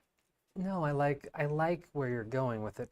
Because at first I was assuming that you would put that on someone's person and they would cast a spell. The rune provides a much more channeled focus of magic, though. Mm-hmm. Hopefully inscribing it doesn't cause any sort of reaction, but I guess there's only one way to find out. sometimes there is. If you're going to inscribe on one of those, then the larger of the two, could I see the other one? Sure. I just want to examine it. Yeah.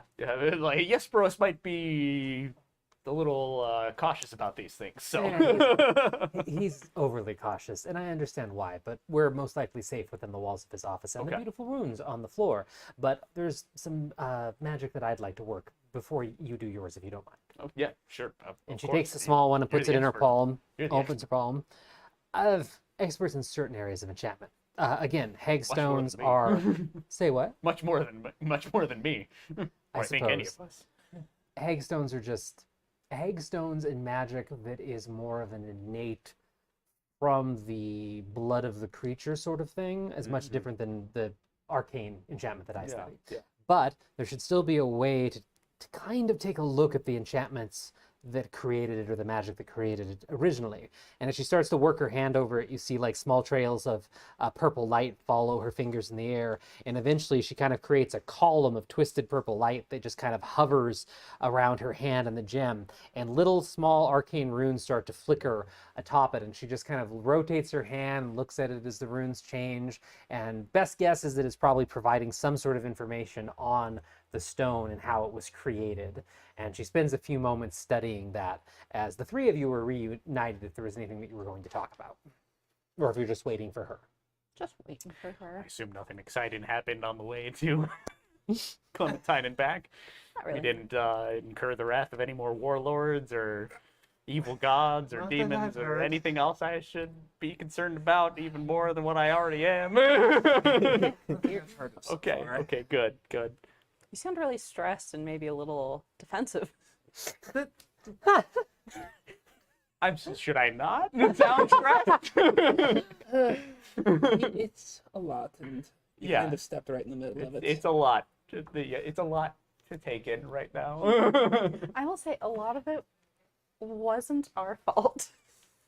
Yes, the person who broke the stone does not travel with us any longer. And that's, look, that's great, but that doesn't change the fact that apparently there's a Fey warlord involved, I don't think. Sorry, That very much was not our fault. we got involved in that, but it predates us considerably. Gotcha. Era kind of an accident. Okay. Yeah, we don't go looking for enemies. They just sometimes find us. If you try to help people, you kind of make them, it seems like. Yeah. Yeah. Now, Tallwin, that one is on us. I think that, no, I mean, he's a bad guy, but like we kind of intentionally picked a fight with him. yes, bad we guy.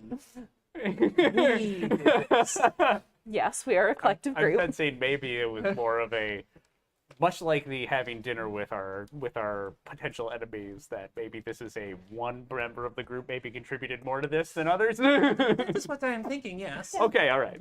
Like we were gonna pick a fight, but like trying to shoot someone in the middle of a conversation, not ideal. I mean, that usually doesn't make friends. No, I imagine. I was not even in the room when they did this one. Oh, okay. Is this okay? So now you know how I feel. I get it. I get it. I get it. I'll fill you in more about some of the All right. once we're done with all this. All right. As you guys finish talking, or towards the end of you talking, Clementine clears her throat a little bit and relaxes her fingers, and the magic fades away. And she goes, "This hag was very old. I'm guessing somewhere around 500 years. So the magic contained in this is. Hopefully it's not as sensitive of me to say that it's beautiful in a certain way, because I've never seen such complex enchantments built on it themselves over and over and over for such a long time. I mean, it was terrifying as hell, but it was impressive. Yes, a magic can both be terrifying and beautiful at the same time. And this is terrifying, and I don't want to know the things the hags used this stone for, but the magic is quite impressive. So, and she reaches over and hands it to Alil. I have some idea of the magical signature that she used for these. I assume this hag does not draw breath anymore. No, No. we killed She her. isn't coming to find the spell book in her bag or these. No, we made very sure that she was dead. Good. Well, that's one less thing that we have to deal with. And a hag showing up at the university would be quite an ordeal. Though, Yeah. there's probably not a more defensible place in the world against such a creature. This is true. No, this was months ago, and we found its lair, and I dispelled all of the wards and protections it had placed on it first, and then it was drawn back to us, and we destroyed it. Well, the fact that you were able to slay a hag is quite impressive. Though, obviously, not without its downsides. And that is when all the Heroes of Orashire business started, you know? Right Oh. after that. Saved Yeah. a city. Mm-hmm. That's how it usually starts. I'm getting that impression, yes. Before we go further as well, because I just remembered that part as I was talking, you should take that hag spellbook out of your backpack and perhaps put it on inside the runic circle as well. And you see Cass pull out like this dark, just the evilest looking tome you've ever seen, with like possible bits of flesh on the cover, and it's dark black and purple, and the pages are charred black. She just like pulls it out of her bag, and like it has an aura of evil. And It's just in your face. I cannot believe you touched that. listen. I tried to read it. It was a bunch of nonsense. I thought it would eventually. So, be a long day. Well, suddenly this dinner is looking like A sensible option. the most sensible thing that might happen today. I'm so sorry you got me. It's all right. It's all right. It's all right. It's all right. I'm assuming that the book being in the circle means that now we're all safer. Most likely, yes. And as she says that and looks down, you hear the book just go. And she's like, most likely a reaction to the protective wards. Yeah, it has That's never probably done fine. that. There are a few books in Okay. the temple that do that Yeah, now and then. I've listened Okay. to my bag. It does not make that sound. I'm also going to put the hag signet ring just in it as well. You have her signet ring? Yeah. How many more things in your backpack should be all in of this this. circle right now? It's one other thing. Just those two. I don't believe you. I swear upon the xiphoid, there is nothing I else. feel like that we needs should to just put be. your whole back in there. That would actually be probably very bad. Oh. Wanted to be wrong about that. He pulls out this sort of black. It actually looks like an elegant piece of jewelry, but this dark black ring with like a family seal on it. And she pulls that out of the bag and puts it down, and you hear a further. Once again, it has never done that. As I But the said, fact that it's doing it now is still cause And for a lot now- of concern. And now it's concerning. We know it's concerning. But there is nothing else It doesn't- evil in my bag. Are you sure? I Yes. don't believe you, but I don't want to. I also don't want to find out. What about in either of their bags? No, I don't have anything like that on me. Are we sure? Because we don't really know you, so you could just be like, "Oh, I casually You see have this? And I point to the nice big fire rune on the nice big boat. That is the most magical thing I carry on me. Oh, yeah, that's fair. And if the fire elementals found it all right, I think we can assume that it's probably okay. Yeah. I do have one item that I was keeping an eye on just because I think it needs a curse lifted from it, but it is not like radiating evil like those things are. Yeah, okay. You didn't got it off of a 500-year-old being of anger and hate. No, I found it in the Feywild. Okay. It's also made, No one's attuned to it because Okay. I know it is cursed. all right, the Feywild, fires. from what I understand, not necessarily the best place to pick up things you just find there. Oh my god. But okay. But we were very careful and made sure we understood what it was. And we do know what it is. Yes. Okay. Good enough for me for the time being. Alil, the voice of reason. It is a quiz. It is cursed to make people act in incredibly vain and self-serving manners if they attempt to attune to it. Okay. No one is attuned to it. Okay. Good. No one is attuned to what?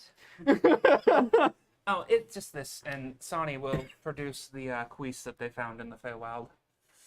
What is that?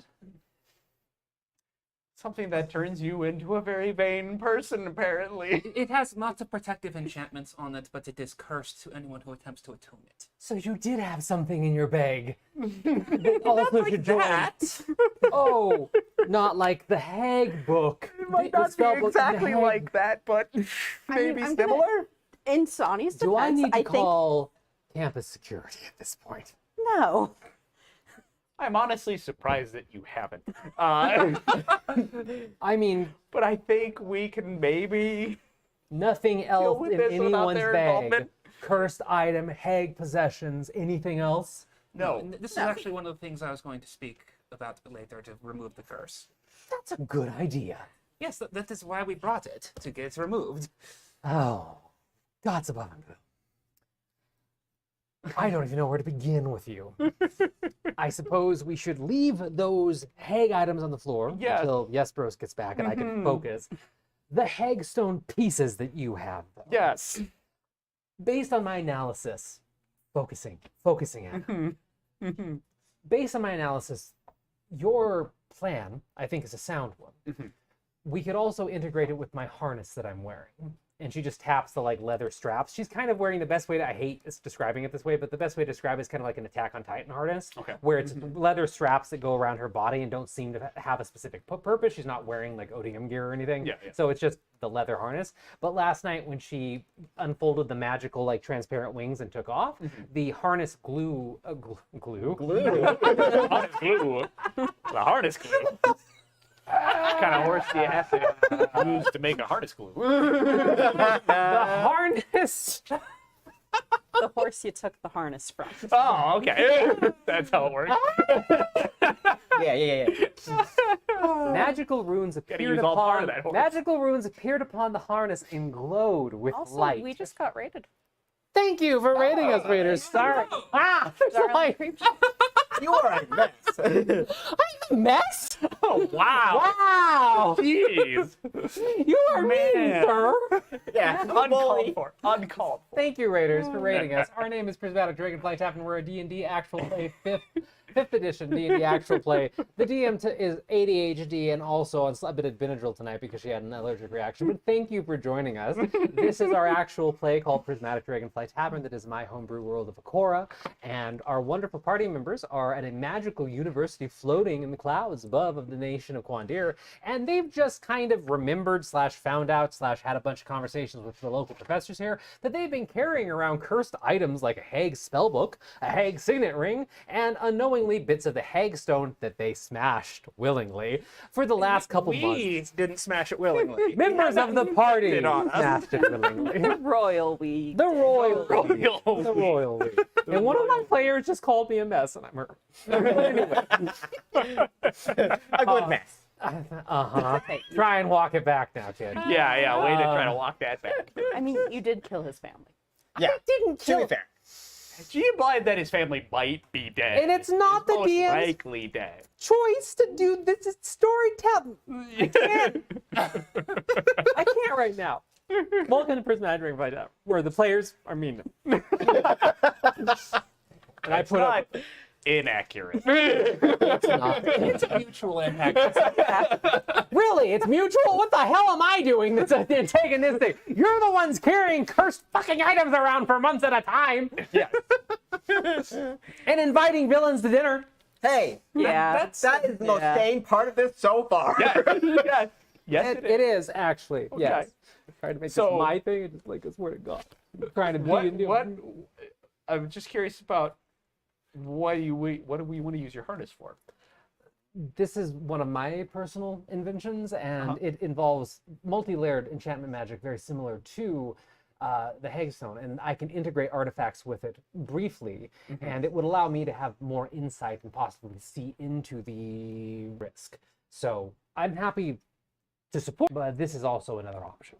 I mean, this is kind of my job, honestly, and as much if you forgive my abruptness about the hag items, hopefully my discomfort is understandable. Yes, But- very understandable. Yeah, no, it's extremely understandable. Still, the pursuit of knowledge is why I'm at the university and why I practice magic. So even if it is disturbing, I am happy to be involved in this research process with you.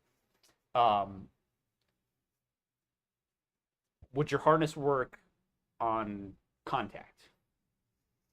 Like Ooh, if you could drag me along. if you're in contact with me when I invoke the rune, would your harness work? I think so. It's a good I guess hypothesis. there's a way that to we can find check. out. It's a good hypothesis that we can check. But theoretically, I myself am a blade slinger, and this harness is what allows me to move effectively in combat. Okay. So if I was to cast blade slinging, what I use to achieve that, and she just kind of mutters an arcane incantation, and you watch the little runes pop up all over the harness, and they just glow bright like orange. And she just kind of like, This is what would allow me to move with superhuman-like speed and survive in most combat scenarios. So it works by physical contact to my body. So I think you're on the right Okay. track. All right. Yeah, Aliyah, Professor Clementine, is there anything we could be doing to assist in this? I appreciate the offer, and I mean, if you know any sort of protective magic, you could offer it to us by casting it on us. I think that Jesperos's rune here in the floor and the innate arcane warding in the walls will do enough. But if you had something you wanted to offer in form of protection magic, you could aid Allele specifically. I myself am probably more warded than Allele is. Yeah, I'm not warded at all. I have That's innate fair. warding in my clothing and my harness. I'll cast Bless on both of them. That helps, thank you. Well, thank you. Does that trigger any wild Oh, yeah. magic? She's casting magic. Roll a D100. Thank you for the reminder. You could have got away with that one. The DM, and the Benadryl. You could have got away with that one. I'm not going to hold that against you. 52. Not gonna hold that against me. Just everything else you guys. You suddenly feel a weird swishing behind your back. I'm going to investigate. Like reach around. Did you say squishing or? Swishing. Swishing. Okay, I'm gonna like reach out to see like is there something back there like look Nothing. behind me? Nothing that you can feel with your hands. Look behind me and there's nothing. You spin around, and the rest of you see that Cass has a brown tail. No, that's new. Okay. Okay. I mean, there's a lot of stuff coming at me right now. It's hard to know. It doesn't really match a specific animal. It's very thin, very long, with a fuzzy little tip, and it's just dark brown. It's just kind of a generic tail. Mammalian tail of some kind. Mammalian tail, yeah. You have a tail. I mean, we were warned. That's a Hopefully it's thing. temporary. I mean, Wait, I don't you know, were maybe warned about what? Oh, we shouldn't be casting too And much then magic. she just went and did it. Then Yeah. you shouldn't have offered to help. Are you surprised? Becoming less. Okay. For the sake of his protection, I think a I do tail appreciate is it. worth it. I do appreciate If it's a magic, wild magic creation, I'm sure it's going to be mostly harmless. Yes, just maybe you don't need to cast anything then. No, I don't. I think we're covered. I think we'll be all right. All right. Okay. You're gonna try and inscribe that rune then? Yes. All right. I mean, a roll tonight. Yep. All right. Well, what did we do last time when you were When I did it on the lantern, yeah. Yeah. I did just a skill check for it, okay. a tool check, as it were. Yep. That's 28. Oh wow. Damn. So it definitely I'm real good with tools. yeah. As you, I assume like small chisel is what you're using. Yeah, like I delicate bust chisel? out my smith tools, and I'm basically just gonna get the smallest chisel and a very light hammer, Okay. and I'm just gonna. Imagine I've got like a eyeglass Little I can use for fine yep, detail you work. you do. And as you start to tap away at it, it's a bit of luck. It's a lot of skill. Whatever song lyric just popped in my head with that. Concentrated Yeah, power will. Thank yeah, you. some concentrated power of will. Thank yeah. that you don't crack that thing, because as you start chipping away at it, you notice just how fragile it is under your tools. Gotcha. And it gives away very easy, but it kind of shears away like a lot of crystal wood, where it wants to shear in layers. Gotcha. So you feel like if you Imagine weren't I as like start it like very slightly with some light taps to test how that happens. yes, you and probably then would have decide. taken chunks off of it and not been able to make a coherent rune sort of thing. But you work diligently and very slowly and precisely, and you're able to carve your rune into it. Right. I'm going to carve a stone rune into it. And so the first thing I'll do is Leo's going to reach inside of his armor, and he pulls out a necklace with a rock with a locket on it. And I'm going to hand it to Sonny and be like, hey, hold on to that. I have to not have the same rune on me twice. I see. Yes, that makes sense. So, and then I'll grab the stone. Mhm. All right. Are we ready? I'm as ready as I'm going to be for this. And you'll notice that her harness has never stopped with the bright orange runes. They've just been activated at this Okay. point. Are you going to cast a specific spell? Or are you just channeling magic into your rune? I'm going to activate the rune. Does that have any inherent effect I should be worried about? No, it's gonna be relatively harmless. All right. Yeah. And she so kind of like just pulls the shoulder strap out and like offers it, like pops it off her shoulder and like kind tugs of it a couple inches. hook into that, Yep. and then hands her on the stone, and he's gonna say, "Madri Wingar," and then look at Cass. And would you make a wisdom saving throw for me, please, Cass? Aleo's like, this is payback. It's a DC 14. 26. Okay. All right. Well, then you just kind of feel like a little wave over you, but nothing happens. What did you cast? When I invoke the rune, I can charm somebody Okay. for a minute. Okay. So yeah. So, but you just kind of feel a little wave, but nothing happens. But that activates the rune. Yep. So what everybody else notices in the room first, well, what you two notice in the room, is all of the beautiful glowing runes on Anna's harness change to dark purple, and they just go. Prrrr. Her name's Anais Clementine, and I'm just referring to her by her first name. She hasn't given it to you guys yet, Professor Clementine. But you watch all of the runes go prrrr, like in sync around her and flip to dark purple, and her head snaps back and her eyes go black in the way that you've seen with Sick.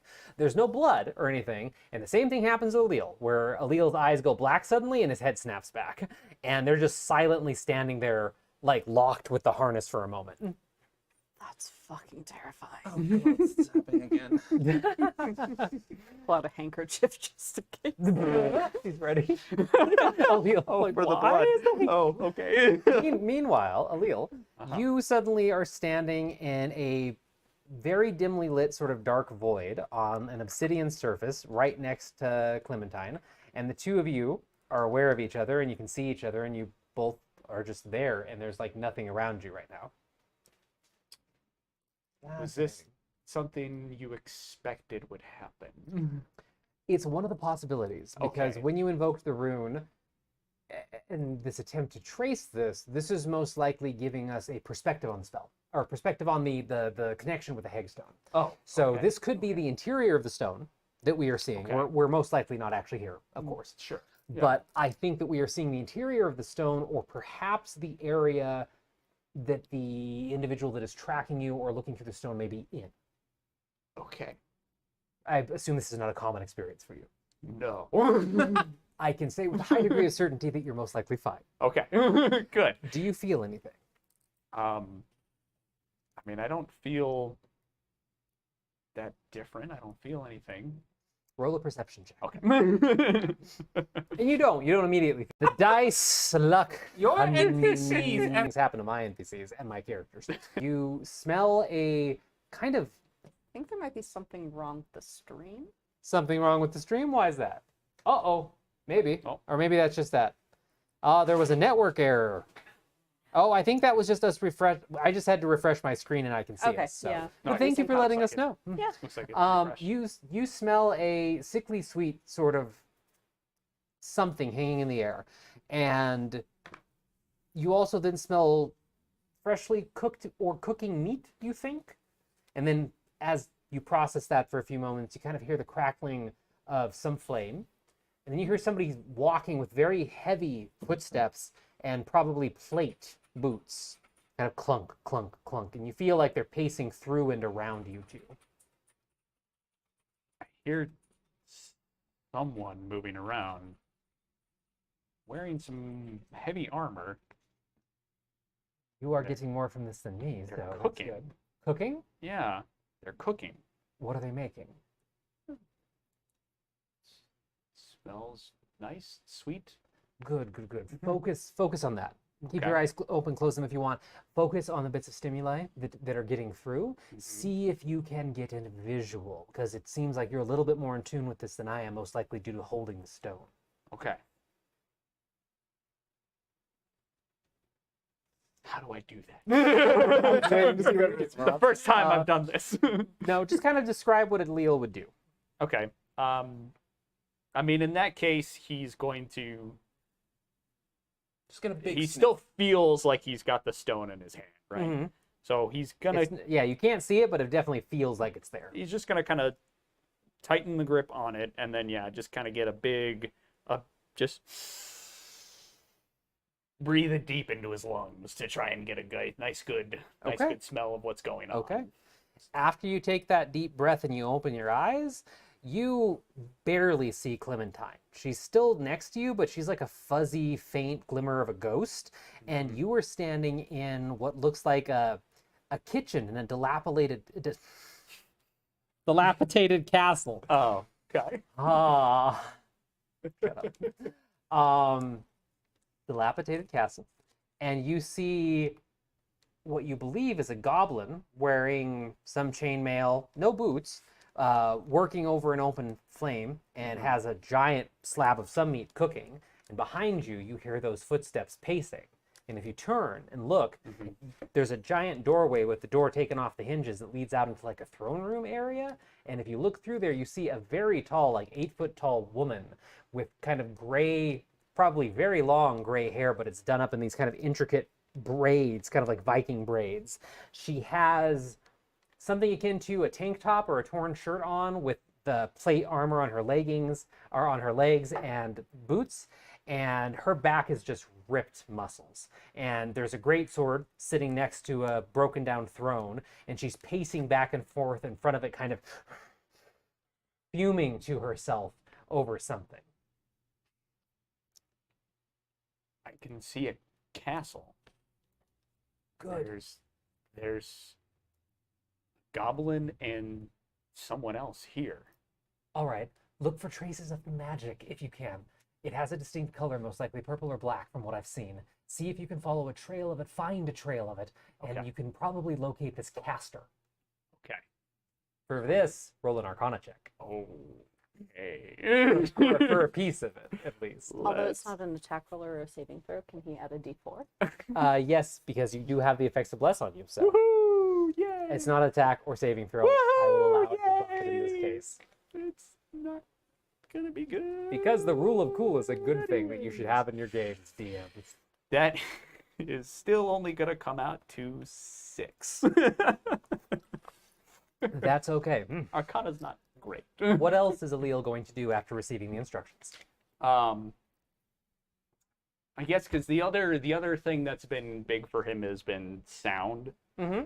Oh, So okay. He's gonna try to maybe listen in, see if there's anything around, his non-learned studying magic brain is gonna be, well, maybe I could, after focusing on the sense, I got a better picture of what's going on. Now, if I focus in on the sounds, maybe that will also help kind of focus the picture, and maybe that will help me see if I can spot this shimmer that I'm supposed to be looking for. Okay. Sometimes shimmers have sounds attached to them. No, well, and often with magic they do. Yeah. So, yeah, you can focus on that. Make a perception check at advantage. All right. That is much better. Oh, and yeah, 15 again. I really like that for perception checks. All right, so focusing on sound, you probably close your eyes for a second and then listen, and you eventually do hear kind of a high-pitched ringing coming from the throne room area and that stomping individual. So if you follow that and walk out of it, you seem like you can't kind of move, though it's like you're trudging through molasses. Gotcha. You trudge out a few feet and you see a shimmer and hear a shimmer around that woman. And when she huffs and turns to face in your direction, though she's not looking at you, you notice that her eyes are black with purple pupils right now. And she seems to be like glancing around and looking for something. The other person, their eyes are the purple and black. That is most likely the one that is watching you, then. At least I would say. And as she says that, you notice this individual like suddenly look at you and stare at you and stop. I think they can see me. She grabs the greatsword and starts coming towards you. I'm just gonna take my hands and crush the stone. In reality, they were only locked in that weird pose with the weird colors for about like 3 seconds, and then all of a sudden you just see Alil's hand go and crush it, and they go and they both come back. Are you all right? Ooh. I Well, think so. Do you want this other stone? crush that. Good. I'm just gonna crush that one too. Oh, that was a bit of a thrill, though. Sure, that's a word for it. What happened? We Mostly your friend. mostly your friend. I went to. We were magically somewhere else, Seeing through the stone. and it was a castle, an old castle. There was a tall woman there, wasn't there? Yeah, a really tall woman, like tall, maybe taller than Vander tall. She was, I was afraid that would be the answer. I assume, maybe some sort of half giant at least. A Goliath. Oh yeah, that would, yeah. Arpe Warlord. Okay, That was most likely a Teth. she's the one who was doing the tracking, Yeah, That would make sense. and I think she saw me. That would also make sense. Welcome to the Heroes of Warshire. This was one of the things I was going to talk to you about. She did not look happy. She never looks certainly happy. looked pissed. That is about normal, yes. And of course, even more so once she saw me. But that's the person who Vander's going to save. And like, Yay. Well, guess we'll see how that works out. right? I'm glad I'm not the only You one see that why maybe I'm thinks less it's not going to work optimistic out. about Okay, yes, no, I'm not optimistic that she's going to calm down long enough for Vander to do anything about that. But I guess we'll I mean, maybe hopefully avoid her for the near Are future. you all right? Oh, I'm fine. That was just exciting. I didn't see any of what Alil saw, but it was a fascinating experiment that I can't wait to write a paper about. As you can hear, we've gotten ourselves in a bit of a mess. It so. seems like it. Yeah. Yeah. You see why maybe we were a little distracted about some of these things. Yes and no. I am a former adventurer myself, so I do understand the rigors of adventuring life and the things that kind of get left by the wayside. I don't know if that excuses keeping such cursed article magic facts in your possession, but to each their own. Oh, can I lock it back, please? Oh, yes, of course. Thanks. And she waves a Tuck that hand back in. over her harness, and the runes vanish, and it just looks like leather again. Okay. Well, It seems like you at least know this individual, so it was a good I mean, experiment. some of us do. It Some would of not you. call it a good experience, but we are not surprised at who it is. We are I see. aware of them as a person. I see. Well, it seems like you've learned a lot then. You've gotten rid of the hagstones, and sounds like a lot of wins for you today. Certainly, yeah. Feels like we've made progress. What are we gonna do about that stuff? I think it should just be destroyed, personally. I mean, I'm 100% on board with that idea. Was there a particular reason that you were keeping it? Thought they might come in useful at some point, like there could be Are you information to planning be to gained. become a hag, dear? No, I'm just checking. no, that's a horrible way to spend my existence. I would agree, but I just didn't know if you had plans for those. Yeah, so when you say there's like a corrupting aura that can come off of them, what is the likelihood that it's like in a couple months had a corrupting influence on anything or anyone? Exponentially increases the longer that you have them. Do you have someone in mind? Did somebody that you've traveled with or have touched those, or you yourself? Well, I mean, I've been holding on to them, and I mean, I do have like other like casually magical items on me. Casually like- magical. Like, I don't know, are my boots of the Winterland now gonna like shoot out black ice or something? Please tell me that you are not experiencing issues with a black inky substance that crawls over your body or comes out in times of rage. Have I had that happen? Question? I would hope you would remember I've seen that. No, I think that's a different character. No. I have a dear friend, former friend of mine that I have not seen in some time, that had dealings with a dark inky corruption on him, and it just sounded way too familiar right now with your description. But no, I doubt your boots or other things will be shooting out any sort of bad or unexplained magic. I would just say that it has probably been a weight on your soul, having those items on you and those around you as well. Good to know. And it could have had other unexpected consequences on magic around you, but it's very hard to know without a prolonged study of those artifacts. So I would say, yes, destroying them is probably a good idea. There is a chance the university could also utilize them in our research department. We, of course, are trained to deal with such cursed items and have the facilities for them. That is a better option than carrying them around, for sure. Oh yeah, I'm not taking those back now. Yeah. Yeah. Yeah. I mean, I'll take honestly, those back. They seemed fine when I threw them in the bag, and I haven't been like inspecting it lately to see if it's been hissing. If you would like them as a donation, I think, we'd certainly owe you for all of the assistance today. Absolutely. Yeah. The pursuit of knowledge does not need monetary compensation. You don't owe me anything for this, but if you leave them in the circle, I will await Professor Yesperos' return and have a conversation with him about it, and we can make sure that they are quickly placed into high security, very masterful wards to make sure that they are not going to cause harm to anyone, and if we can study them, we will. Otherwise, we will destroy them with prejudice. This sounds like the much better option. Do with them as you will. Thank you. I have to stay here with these then. You have that cursed item. Did you want me to try and look at that now, or take that with me, or to come to me later, or... I can give this to you now. Just wanted to see if it was possible to remove the curse without undoing the entire enchantment. And you said it's in a case, right? Yes. And she'll you've pull had out it the without any windows. side effects? Yes, as near as I can tell from what I could detect of the spell, it requires attunement before it triggers. It's specifically a punishment for using it.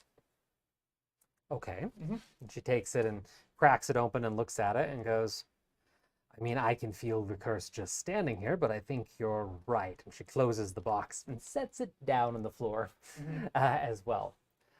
I can look at it this evening and have more information for you tomorrow. You said there were other questions for me as well. I just have like a lot of questions Oh. about ley lines, but Unrelated to all this. One of our other companions, There are a There's- couple of spells we need to. yeah, there's identify. something we might ask your expert opinion on, but they're not here right now. Probably won't be here till tomorrow, it's seeming. So we can probably touch base with that. Sounds like tomorrow when we Yes, come back for and- your box. There was one other thing.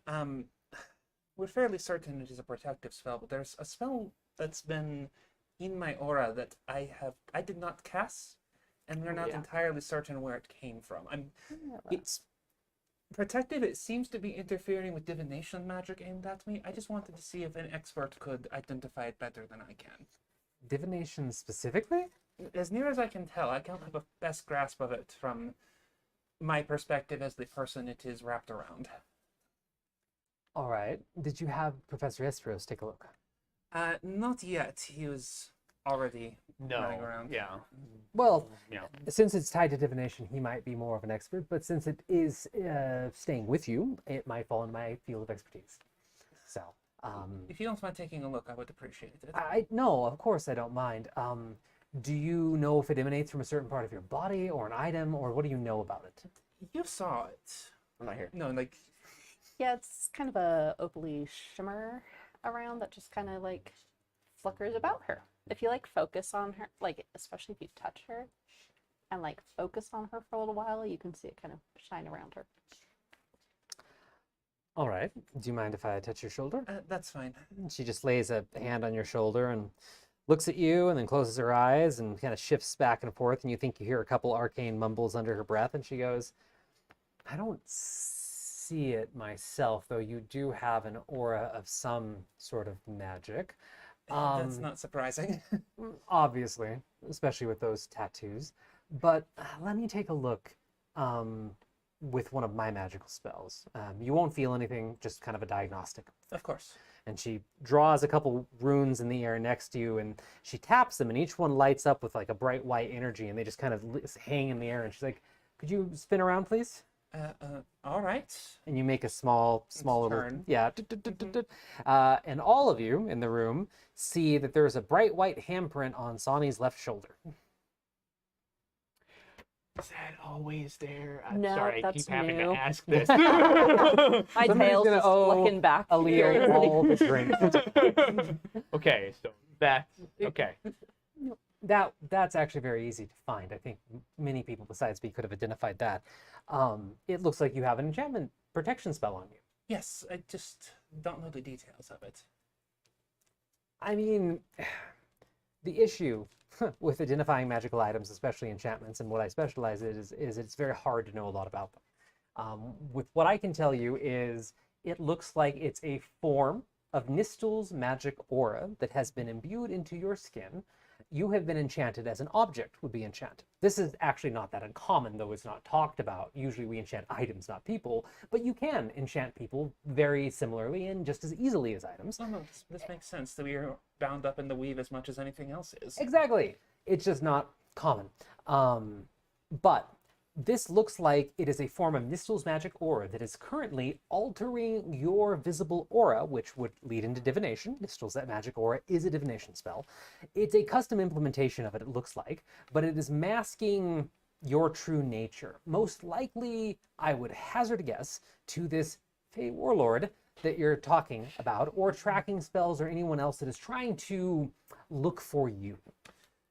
That lines up with what I thought might be. Thank you for confirming it. Oh, of course, it's a beautiful piece of magic. It definitely had some work weaving it, and it does look like it is, I would say, at least semi-permanent. I could dispel it off you if you wanted. It's not a true, permanent, inseparable enchantment, but it's very good. I'm happy to carry it with me. I just wanted to be more certain of You what wanted to make sure it exactly wasn't did. Hag related, or something else. Yes, Legitimate concern. yes. Well, I'm happy to wait here for Jesperos, and I can meet with you all tomorrow about the Hag items, this cursed item, and then any other questions that you might have, ley lines, otherwise your companion, etc.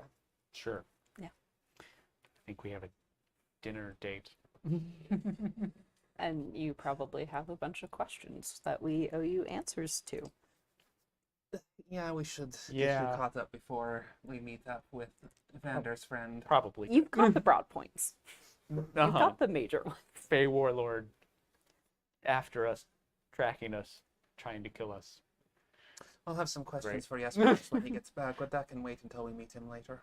We Yeah. can meet him. Yeah. If he's been gone talk this to him long, I'm tomorrow. sure that he actually stopped and had a meal, which is We could probably not talk to him uncommon tomorrow, for that too. old codger. Oh, I can check with him later about the other matter. Well, it is starting to get late, so if you all wanted to get your own meal, I will let you know what I figure out with the Esperos, and we can reconvene tomorrow morning. Sounds good. If you just want to meet here, actually, I can move Sure. one of my lectures, and we can meet with the Esperos here. Hopefully, suss some of this out for you. It sounds like a good plan. All right. Well, have a good evening then, and be safe. Thank We'll you. try. You're not allowed to pick up any more stuff. All right. So the three of you head out. The sun is starting to get low in the sky, which is always a bit weirder when you're in the sky. So it's not actually setting yet, but it is getting later towards dinner time, most likely. Vander is still not returned, so it's probably at the We'll gate. go pick Vander up. Okay. Hey, buddy. Is I'm it almost guessing time? she hasn't come back yet. No, but I suppose I expected a little too much. That's okay. I'm just glad to know she's Sure, she's safe. all right. Yes, I've been getting a lot of reading done, more notes and whatnot. I've been taking. Are we ready? I mean, I'm certainly hungry. Cool. He's gonna get up and go. So why is this Fey warlord after you? Us, I guess I should say now.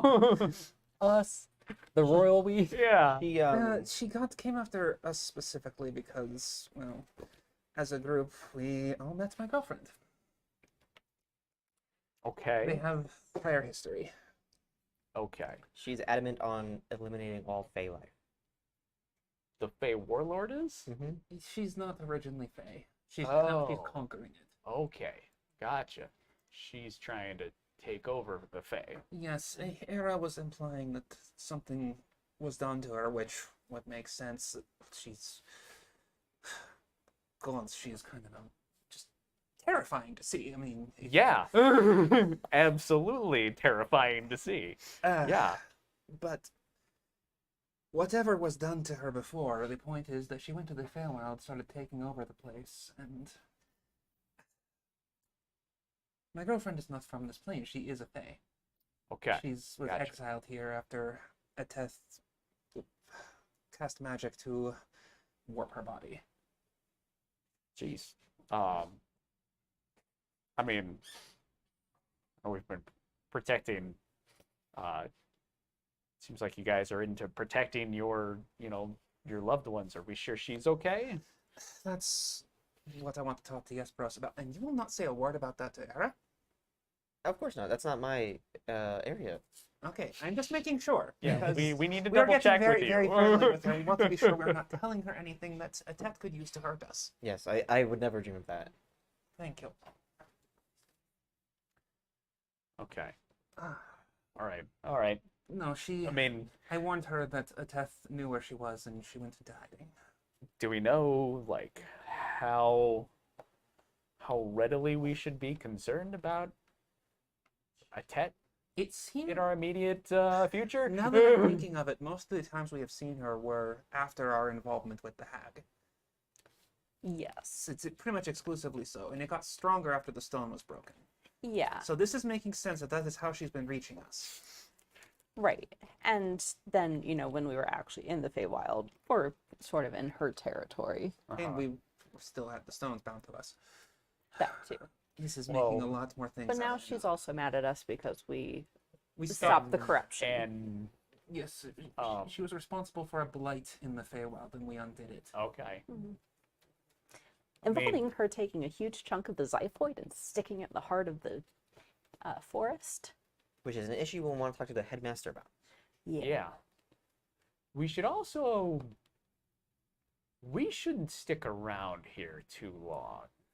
I agree. I feel.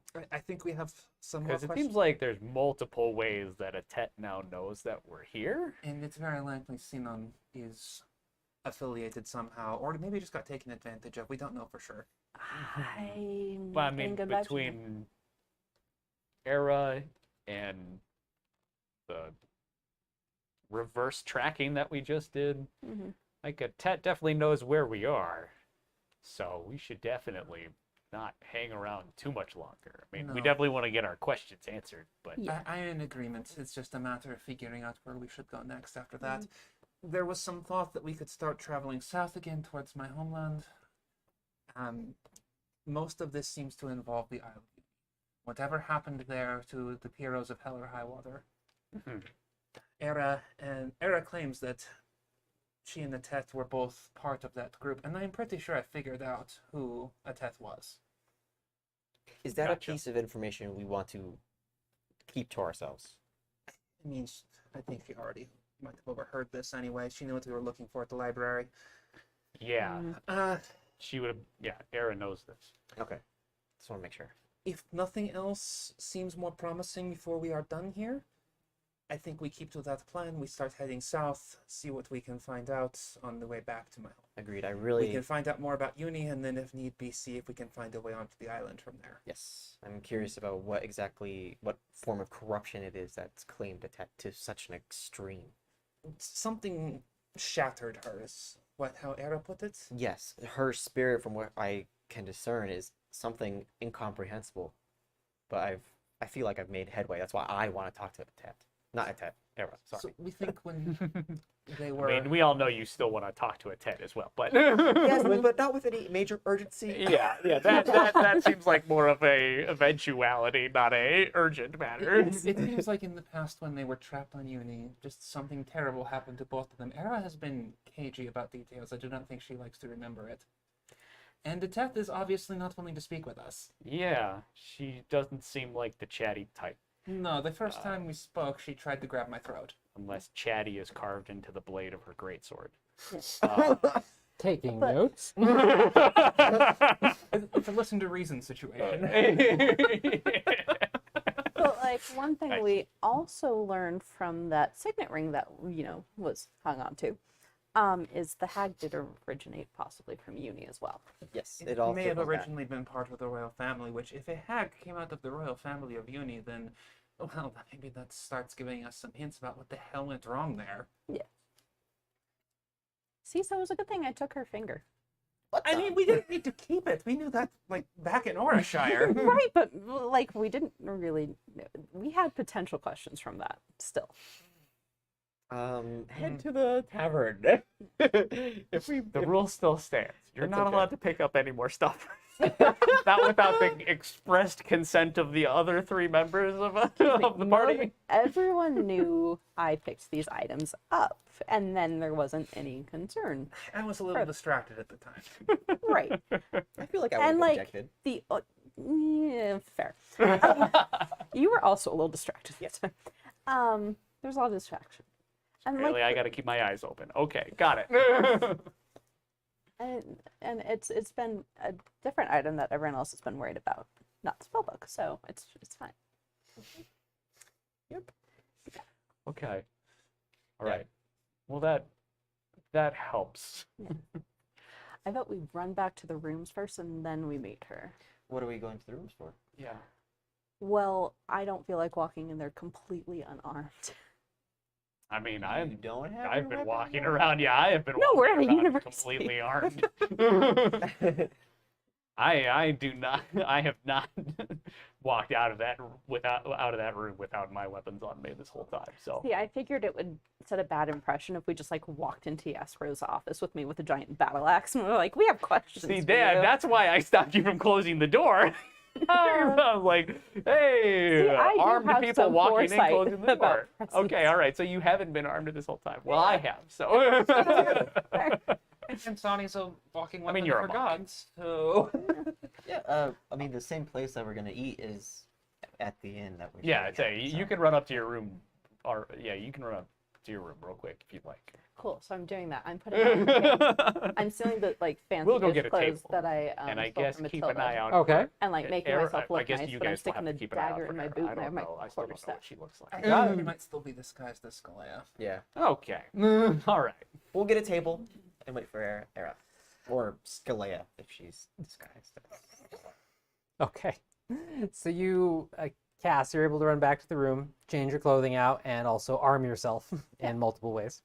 And then you're able to grab a table vendor. And the area below is just as busy as it was the night before. So, there's a decent amount of tables free, but you see faculty, you assume, and students and visitors just mingling with each other, grabbing tables, having conversations. There's a lot of noise in the general area, but you're able to grab a table. Are you looking to get it in a specific spot? Because remember, the full bottom floor is kind of open, but there are kind of like the studio curtains, like curtains by pillars and stuff like that they can close, and you could get one in a corner or specific area if you wanted. One with some relative privacy. Yeah, something Okay. we can maybe make slightly private. Yeah, you notice in one of the corners, kind of the opposite side of that vending golem that you found, there is a table that is unoccupied, and it looks like the curtains, you can at least untie the curtains that are there and get a little bit of coverage on the sides. Okay. So, and nobody's probably going to question it. But Do that one then. are you guys going to get any food? Oh yeah. Hell yeah. Okay, so you guys are going I to go to imagine the... my little magical trip left me at least a little bit peckish. Yeah, and I mean, plus you have that... day. I would also say, it's been a long day. I would I say you get- probably have some anxiety hunger. I get some something to drink. Yes. You can get Same. Whiskey. This is a good A idea. grain alcohol of some Yes. kind. You know what? This is a good idea. Yeah. There is a tiefling whiskey that is on tap through the vending golem, and you both can get some of that, as well Perfect. as whatever food that you would We'll like. get a bottle of that. You can get a bottle of it, And some easy. glasses.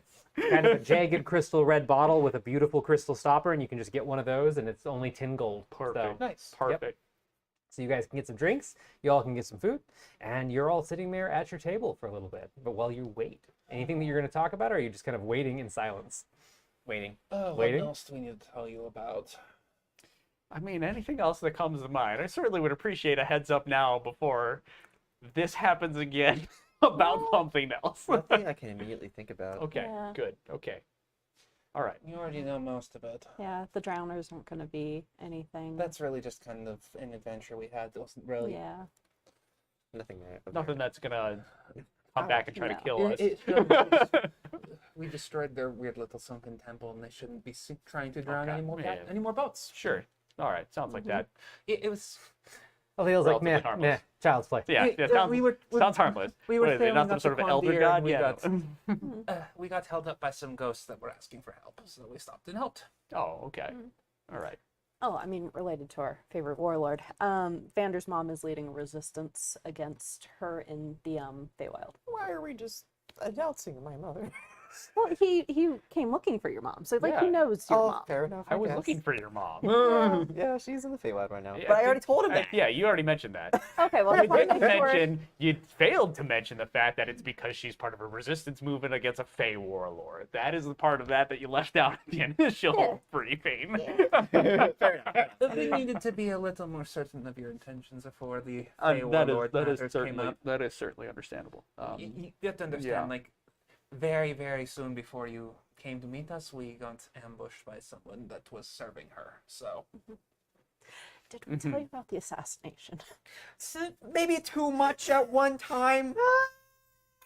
But you might as well pile it on. I would refrain. Let's, the let's, time let's being. wait. Public Let's place. eat. Let's Public place. eat and I mean, wait we're using our inside for voices. Era. Let's public place. just wait for Era, and I'm just gonna pour another glass of the whiskey. Let's just wait for Era, and we can talk about that later.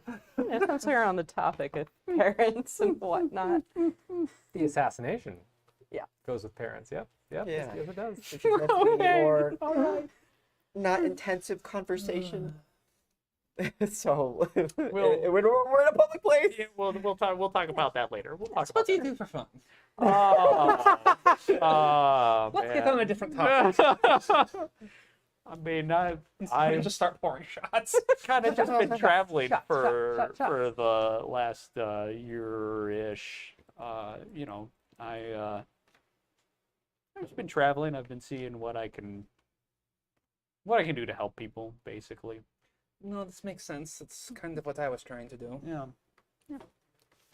And It's then, it's things been kind quite a of journey. escalated. Yeah. Well, you know, I was mostly just kind of aimlessly traveling, and then Agbeer reached out to me, and I'm gonna have to pay him back for that one in some shape or form, but I'm sure he We'll will have to find figure whatever that you one do out. very amusing. yeah. So He didn't exactly warn you about us. no. To be fair, Egbert also doesn't know half the shit you've got. didn't Yeah. warn me about Remembers any of how we this. met. That's it. That was before all this crazy shit. Yeah. Yeah, tell us already some crazy shit. I mean, debatable, but okay. We've stayed on the same track. We've just gotten Yep. further along. It's true. I just didn't realize how far along that track we may be. All right. So as you guys are having that conversation, moments later, you hear some footsteps and a chair scoot out as, without any pomp and circumstance, Era walks up to the table, grabs the chair, scoots it out, spins it around, sits down on it backwards, and plops a bowl of something on the table that looks and smells kind of amazing. And it looks like some kind of a cheesy soup with vegetables in it and the hunk of sourdough just like shoved in it. And she thumps down at the table with a smile, and she looks like Era. So she doesn't look like sick, and she's changed her clothes as well. So Era is a 5'9" humanoid female, has kind of splotchy pinkish skin as if she was burned horribly at some point that has been healed over time. So there's a lot of discoloration to her skin, but it's very healed, but it's still obvious. She's got kind of light purple eyes. There are little like nubs on her head that are covered in flesh that look like they could have been horns at some point. She has tiefling-like features, but she also has a lot of just human features, like she's a morphed human or something like that.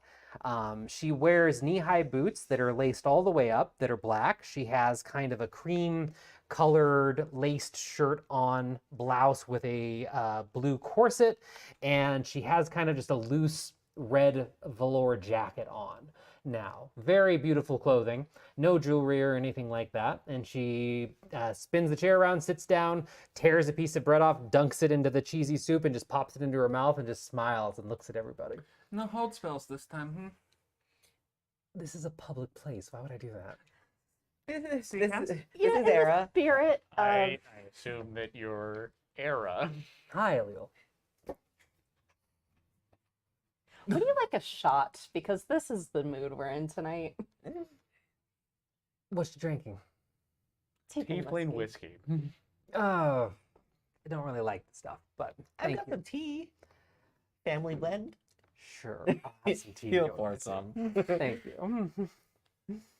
So how are you all doing? Fine. I don't know. I mean, we're doing a lot better, actually. Good. Some of us. Oh yes, it's been a very interesting. I don't know Yeah. if they have as many questions or things to talk about as I do, but I feel like as I mentioned, I made some headway in how we can help the Tet. Yes, your harebrained scheme on helping her. What did you learn? Yes, it's all hypotheses, of course, as I mentioned, but he'll break out the book, and there's like several pages in it that are like inserted as if he's been taking notes. Yeah. And it's pretty obvious. And he'll like open to the page, slip them out, and then like do a dog ear, and then keep going. Yep. With all the notes, and he'll push it in front of her. So are you giving her the notes or the book? The notes. Okay. So she slides them over, sits back in the backward chair, and starts to look through it a little bit and kind of makes a variety of faces. Walk me through this. The most important part of it that's probably going to be the most involved is the fact that is to heal her, whatever corruption that is going through her. Of course, we need to figure out what it is first. But with her soul specifically, you are probably the catalyst. In what way?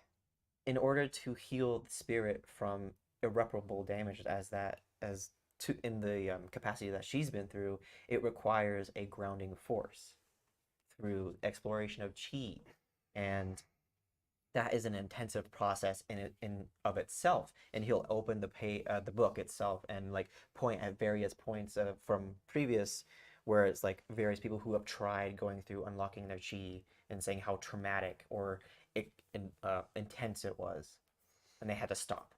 And you're postulating because of our relationship that I'm the grounding force? Yes, If I'm getting this right? yes. All It has to right. be something familiar to her, something that is able to ground her enough to feel safe enough to go through something like this. Because going through this process, and his hand is on the book, Yeah. it is something that not a lot of people can go through and return the same.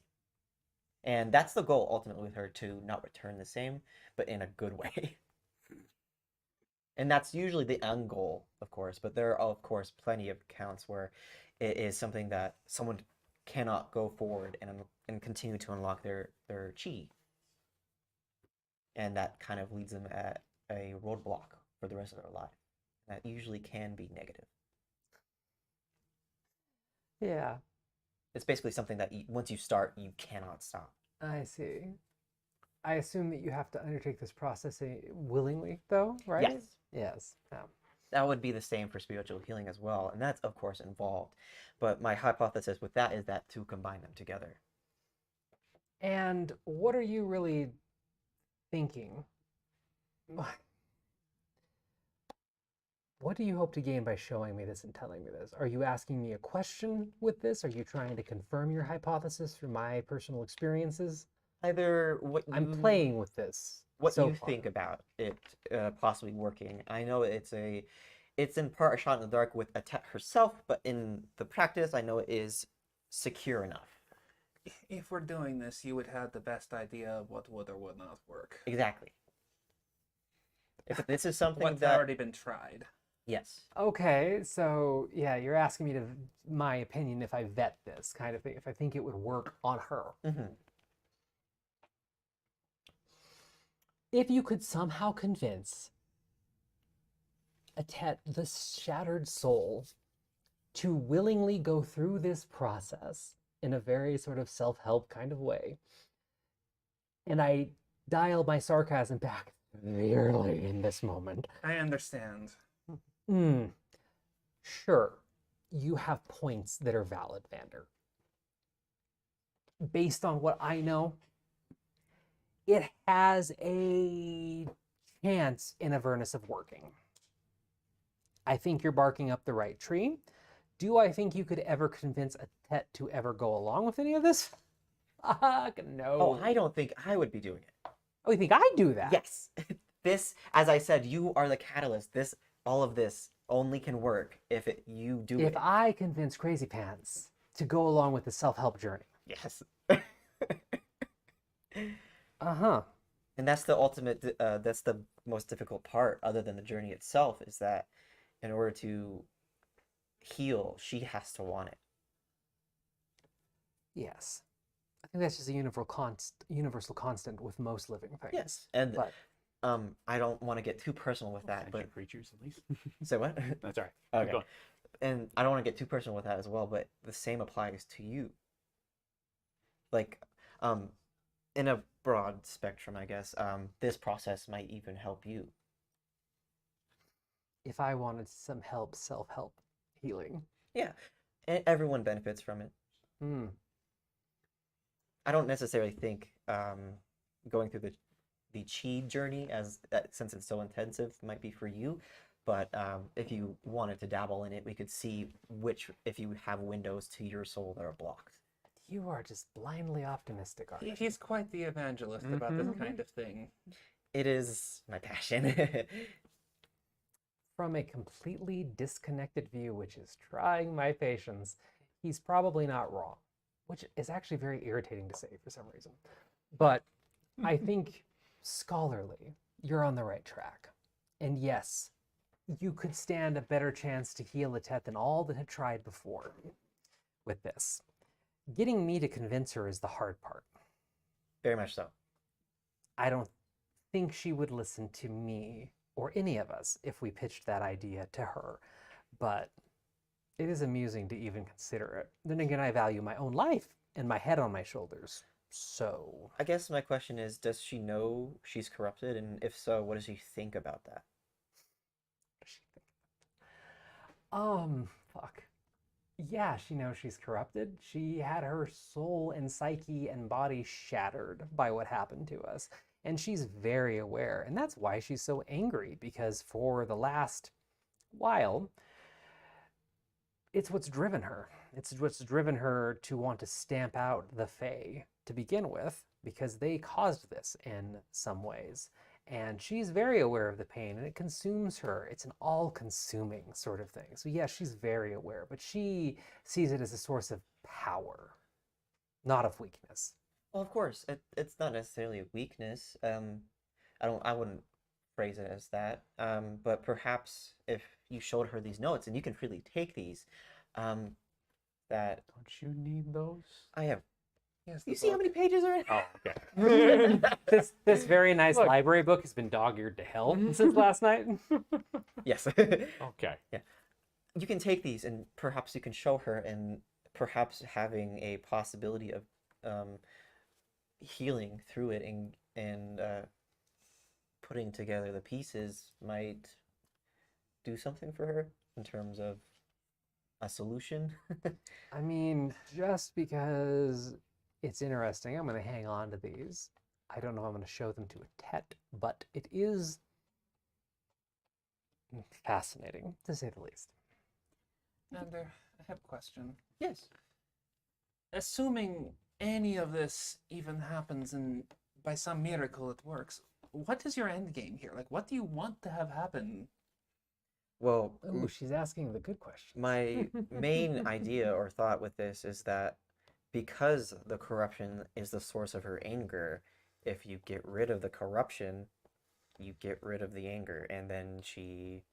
Well, I feel like I definitely don't think this would get rid of her feelings towards the Fae entirely, but I know that a lot of it is most likely coming from the corruption. It's amplifying it beyond comprehension. But Taking the Well, thorn out of the it's like- lion's paw. yes, but then what is next? Because, like, this does not do anything about any of the people she's hurt in this process. That is a grand picture that I don't know the answer to. I can only really possibly stomp out the cause. I cannot predict the effect. Like, are you hoping she'll turn herself in to stand justice for her crimes? If she willingly? does that, that would maybe be ideal, but hopefully she. My hope, and this is very optimistic, definitely, that if we manage to do this, she can see what's been going on and can put forth the effort in undoing what she's done, which would be miles better than her dying and then all the damage that she's done still remaining. Certainly might turn her into a more logical path of thinking than I think she's on now. Exactly, yes. I know I for No all offense. my feelings for Tets, I feel ultimately some sort of sympathy to her in a degree. I don't think that she's doing this necessarily entirely by choice. I don't think it is a case of she is 100% aware. Well, it seems like maybe it's not necessarily that she's not doing it by choice. It's that her thinking is being influenced by an outside Exactly, yes. factor that's causing more anger and hate in her than she would normally have. Exactly, yes. And I can't, of course, dismiss all the damage she's done, but I feel like this course of action would at least help her to see that. If you say so. What do you think? Guess it could be worth a shot. What do I think about what? I suppose this idea overall. As I said, it has merit if she could ever be convinced. It has merit because her power and all that she has done and we have done come from rage and hurt. And I suppose if you could somehow heal that, it would change the person. Yes. And it's, of course, no easy task. No, it's not. But what do you think? And I suppose this might be asking a lot of you because I know you're kind of you feel trepidation about us, and so we feel the I mean, same. I'm breaking bread with you, so I like that. Thank you. I hope you like the tea, by the way. it's good. Good. But yes. What do you think would be the best way to go about convincing her? Other than, I suppose, showing her these, but as you said, that might be a stretch too. I'm just supposed to give you answers for free. I mean, I'm giving you these. What would you want in exchange for answers? Your souls. Even I can tell she's being ironic. It's okay. I don't know how ironic she's being. Souls aren't the commodity I like to deal in. That was a joke. Why do you think that I act as a face for this organization and I do things such as break bread with the enemy vendor? Because your boss is crazy? Yes, but not the reason that I'm looking for. Because you're a boss ass bitch who gets shit done. Also correct, but not what I'm I mean, these are all correct, but not the answer I'm looking for. We're looking for the most technically correct. Yes. Because you believe in the overall cause. You're getting warmer. I believe in the overall cause, so why would I be trying or risking this much having repeated contact with you all, especially in person? To get us to back the fuck down and go off and live our own happy individual lives. Oh, very cold. Do you want Vander to heal a Tet? Or for us to murder a Tet.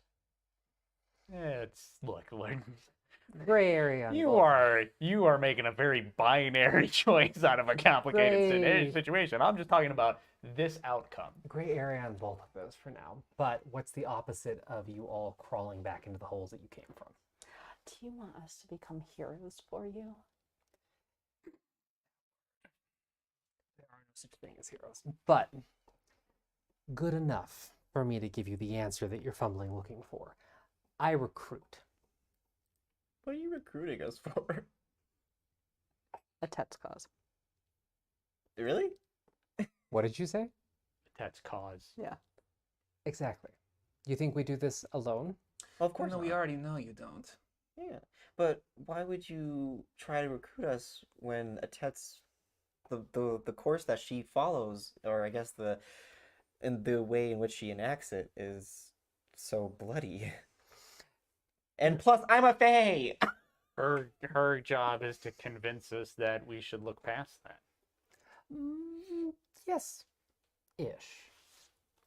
Yeah. I don't enjoy the way that she does everything, and neither do the rest of us, and there's a reason that she's in the Feywild and not here with all of us. We keep her contained best we can and let her go deal her own little damages and crusades. And we have a way of dealing with a Tet. And now. But the rest of us are very committed to the mission of eradicating the blight of heroes that exist in this world and making the governments of this world have to deal with the harsh realities that they have created without adventurer fodder for them to churn over. So we do need help every so often in our cause, and I am the one that is charged with, kind of took it on myself actually, but I'm the one that's charged with finding recruits that believe in what we believe in, not specifically a Tet. Plus, you really don't have to ever interact with her. That's what all of us have to do. So I look for recruits, and since you've all been such a lovely thorn in our side in multiple ways for a while now, instead of just trying to off you like a Tet wants, this is sort of a poisoned olive branch. My question is, Stop trying to admitting it's poisoned. Why? with the process in which you recruit people, what sort of like tasks do you assign them to do? Like, no, I'm going somewhere with this. Hold on. Sonny's like, What kind of work you got? Example being, like my thought process with that would be like going to various countries and solving the problems that these government bodies are unable to handle.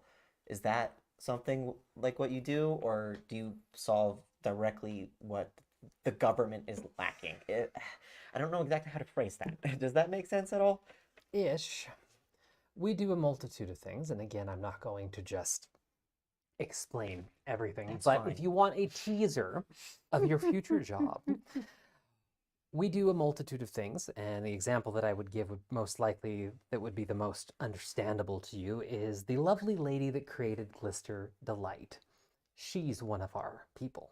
Of course. She was tasked with, just like we all are, finding a way to advance our cause. And that little genius of a gnome came up with Glister Delight, and that whole way of spreading the malaise that has infected, thankfully, a large portion of the world's population and convinced them to go live peaceful, happy lives with no side effects other than they won't want to chase down a life of adventuring. So she's actually one of our more successful converts. But a more unsuccessful, though very boisterous example is Edwin and his whole freezing the ley lines bullshit when he went off the rails.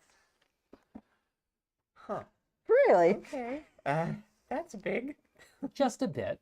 He got a bit too big for his fucking britches. See. So it's a pretty broad spectrum. Yes, it's more of how do you want to help us achieve our goals. You do realize that includes being heroes, right? I mean, Let kind me of explain. anti-heroes. I'll explain. What I'm thinking Why are there. you even going with this? Because the whole thing is that they don't want heroes to exist, but that in turn, since it's such a broad spectrum, involves making heroes. Are you saying because we do evil things, heroes rise to meet us? No. What I said earlier about solving the issues that governments can't handle, Yes. that makes heroes. You're going out of your way to solve problems other people can't fix. I suppose there could be some sort of warped logic there for that, but what I specifically mean with governments is the fact that many of the evils in the world, including everything that's happened to me in my life, is because of bumbling governments making bad decisions or hiding truths from people. The governments of Akora, the people in charge, have hidden such things from you that your minds would melt out of your nose if you knew everything right now. And we exist to punish them for their crimes against the inhabitants of this planet. Vander, I'm assuming she's like right next to him because he did the She speaking. sat down like at the open seat, so if you want to say that, yeah, she could like sit down between you and somebody else, but yeah. A gentle hand on hers. Mm-hmm. That makes you a hero in many people's eyes. By handling these corrupted people. You know that, right? I don't, because I would argue with that and say that I'm not a hero. Yes, but that doesn't change. You may think yourself not a hero, but in many people's eyes, you're still one to them. And that's what makes a hero. But I mean, she just admitted that she is part of the same organization that produced the greatest terrorist of our time. Well, yes. To be fair, he went off the rails. Yeah, but you kind of gave him the means to the end. Yeah, we did give him the arcane knowledge to do what he did in the end. He wasn't supposed to do that, and in the end, he affected us just as much as the populace. But you could say somewhat responsible. Yeah, I mean, I really, really hated that whole like couple years without magic. Like, not pleasant. No, And people died because of it. they did. A lot of people. They did.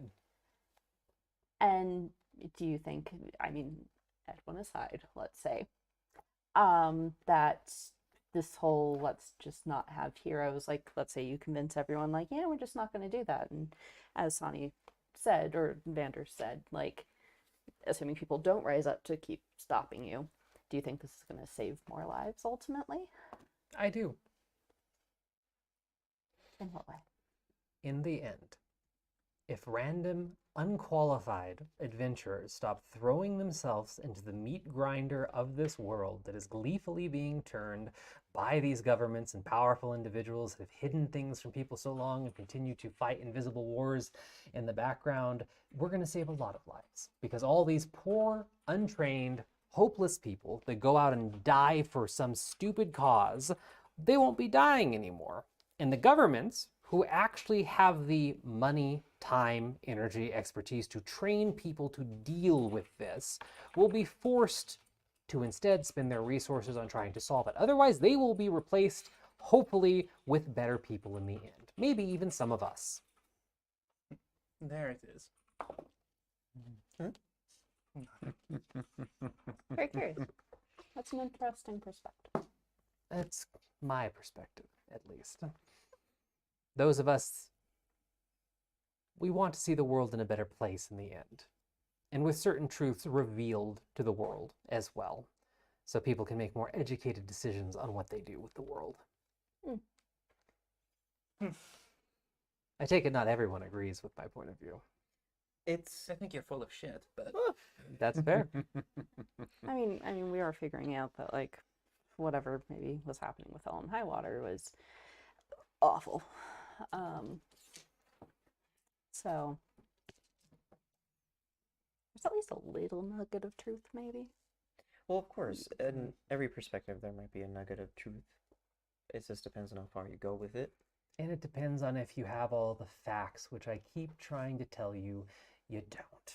And she reaches over and puts a hand on top of yours and looks over at you. And her face softens ever so slightly. And she goes, you have a good heart, which we hate seeing be wasted.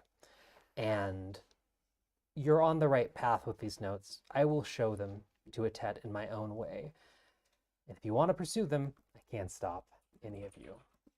But I think your friend has some logic that you all might be wise to listen to. Each one of you has very important views that you've brought up, but she removes her hands from Vander's, grabs the note, slowly stands up, and reaches down and drums on the table for a moment, looking between each one of you. Yeah, pay no attention to the memo. And she goes, I'll give you a tease. Just because I am enjoying this recruitment process so much, and because it's not really fun if you keep fumbling around in the dark as much as you are, and maybe it would draw you to my side a little bit more if I gave you a taste of what's behind the curtain. So before I depart for the evening, let me leave you all with one final thought.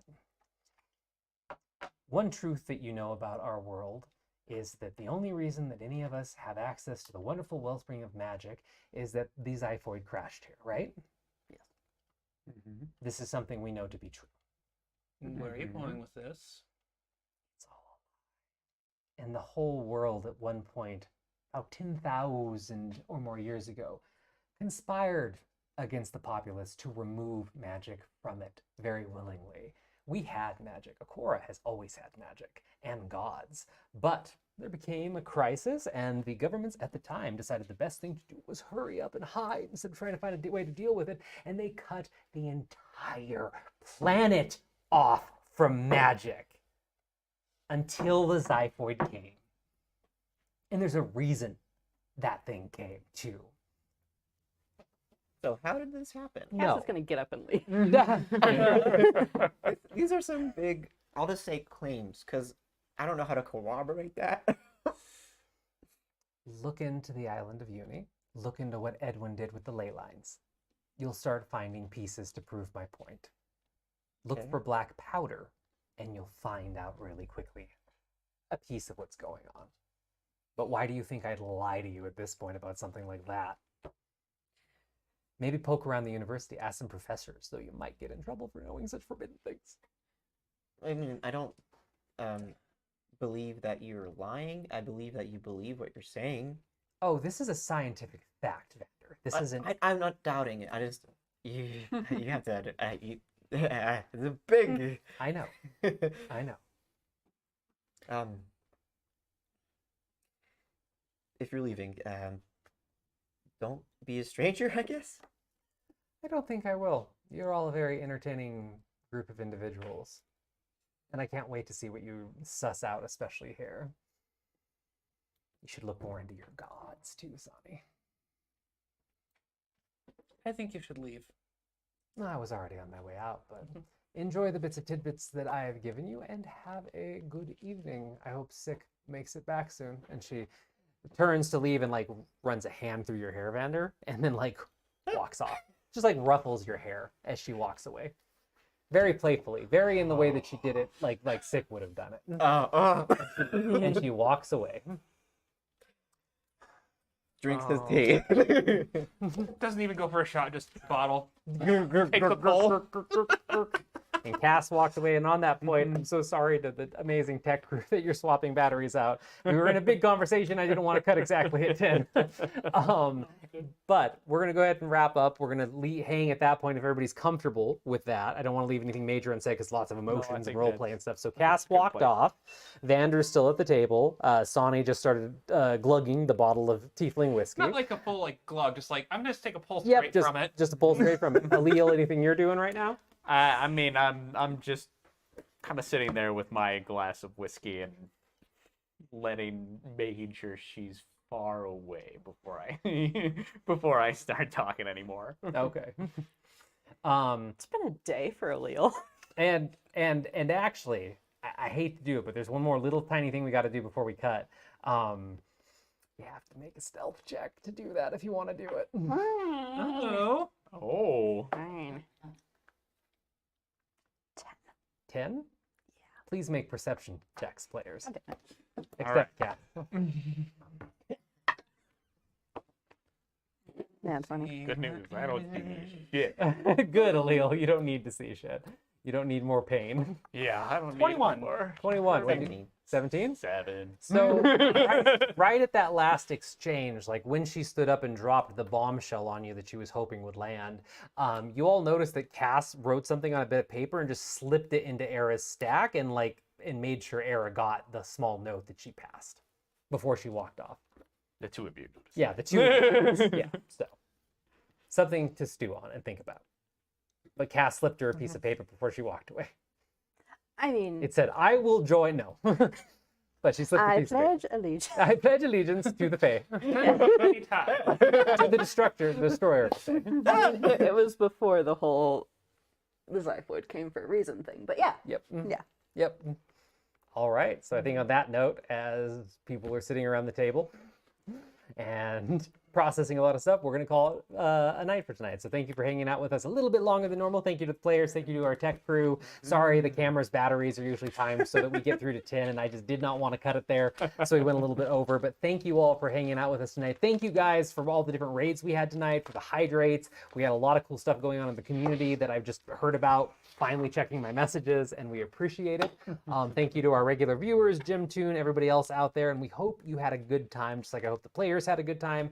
And we plan to be back next week on the 15th of October, 7 p.m. PST for another episode of Prismatic Dragonfly Tavern, which will pick up from that bombshell and everything else, see what happens with the players next time. But in the meantime, have a great week. Make sure to follow us on our socials if you haven't yet, especially Discord. It is Spooky Month, which is amazing, and we're going to have a lot of cool events rolling out here for Mythical Family, especially towards the end of the month, including some special streams with special guests that you're going to have to tune into. One of the big ones is on the 22nd of October, so not this Sunday, but the Sunday after that, we're going to, instead of doing PDT that day, we're going to do a special episode, one shot called Like a Bard Out of Hell, with all the awesome people here and hopefully a special guest. And it's going to be a spooky themed Halloween one shot that we hope that you join us for. But in the meantime, have a great night and have a great week, and we will see you guys later. Bye. Bye-bye. Oh, we're raiding. We're raiding. We're raiding. We're raiding. Actually, yes. If you stick around for a second, we're going to raid someone. So Dork Tales. We are raiding Dork Tales. I love that name as I am a massive dork. And we're going to go raid them. So if you just stay in chat, stay watching here for a second, you're going to carry over to their stream. If you wait a minute, it's going to count for views on both of our ends, and you might meet your new favorite streamer as well. So hang out with us for a few minutes. We're going to raid over, but in the meantime, we're going to shut off here and have a good night. Bye. What are you plotting? Listen, you knew I had an agenda with Era. I am trying to seize an opportunity here. Do not cockblock me here. It's like, do you want me to kick Sonic out of the room tonight? Oh my god. James just sent me a message that says, "So nice to hear Anais again. Alil is a great addition to the group, asking questions that the rest of the party have to think about and answer. Inky Black, no.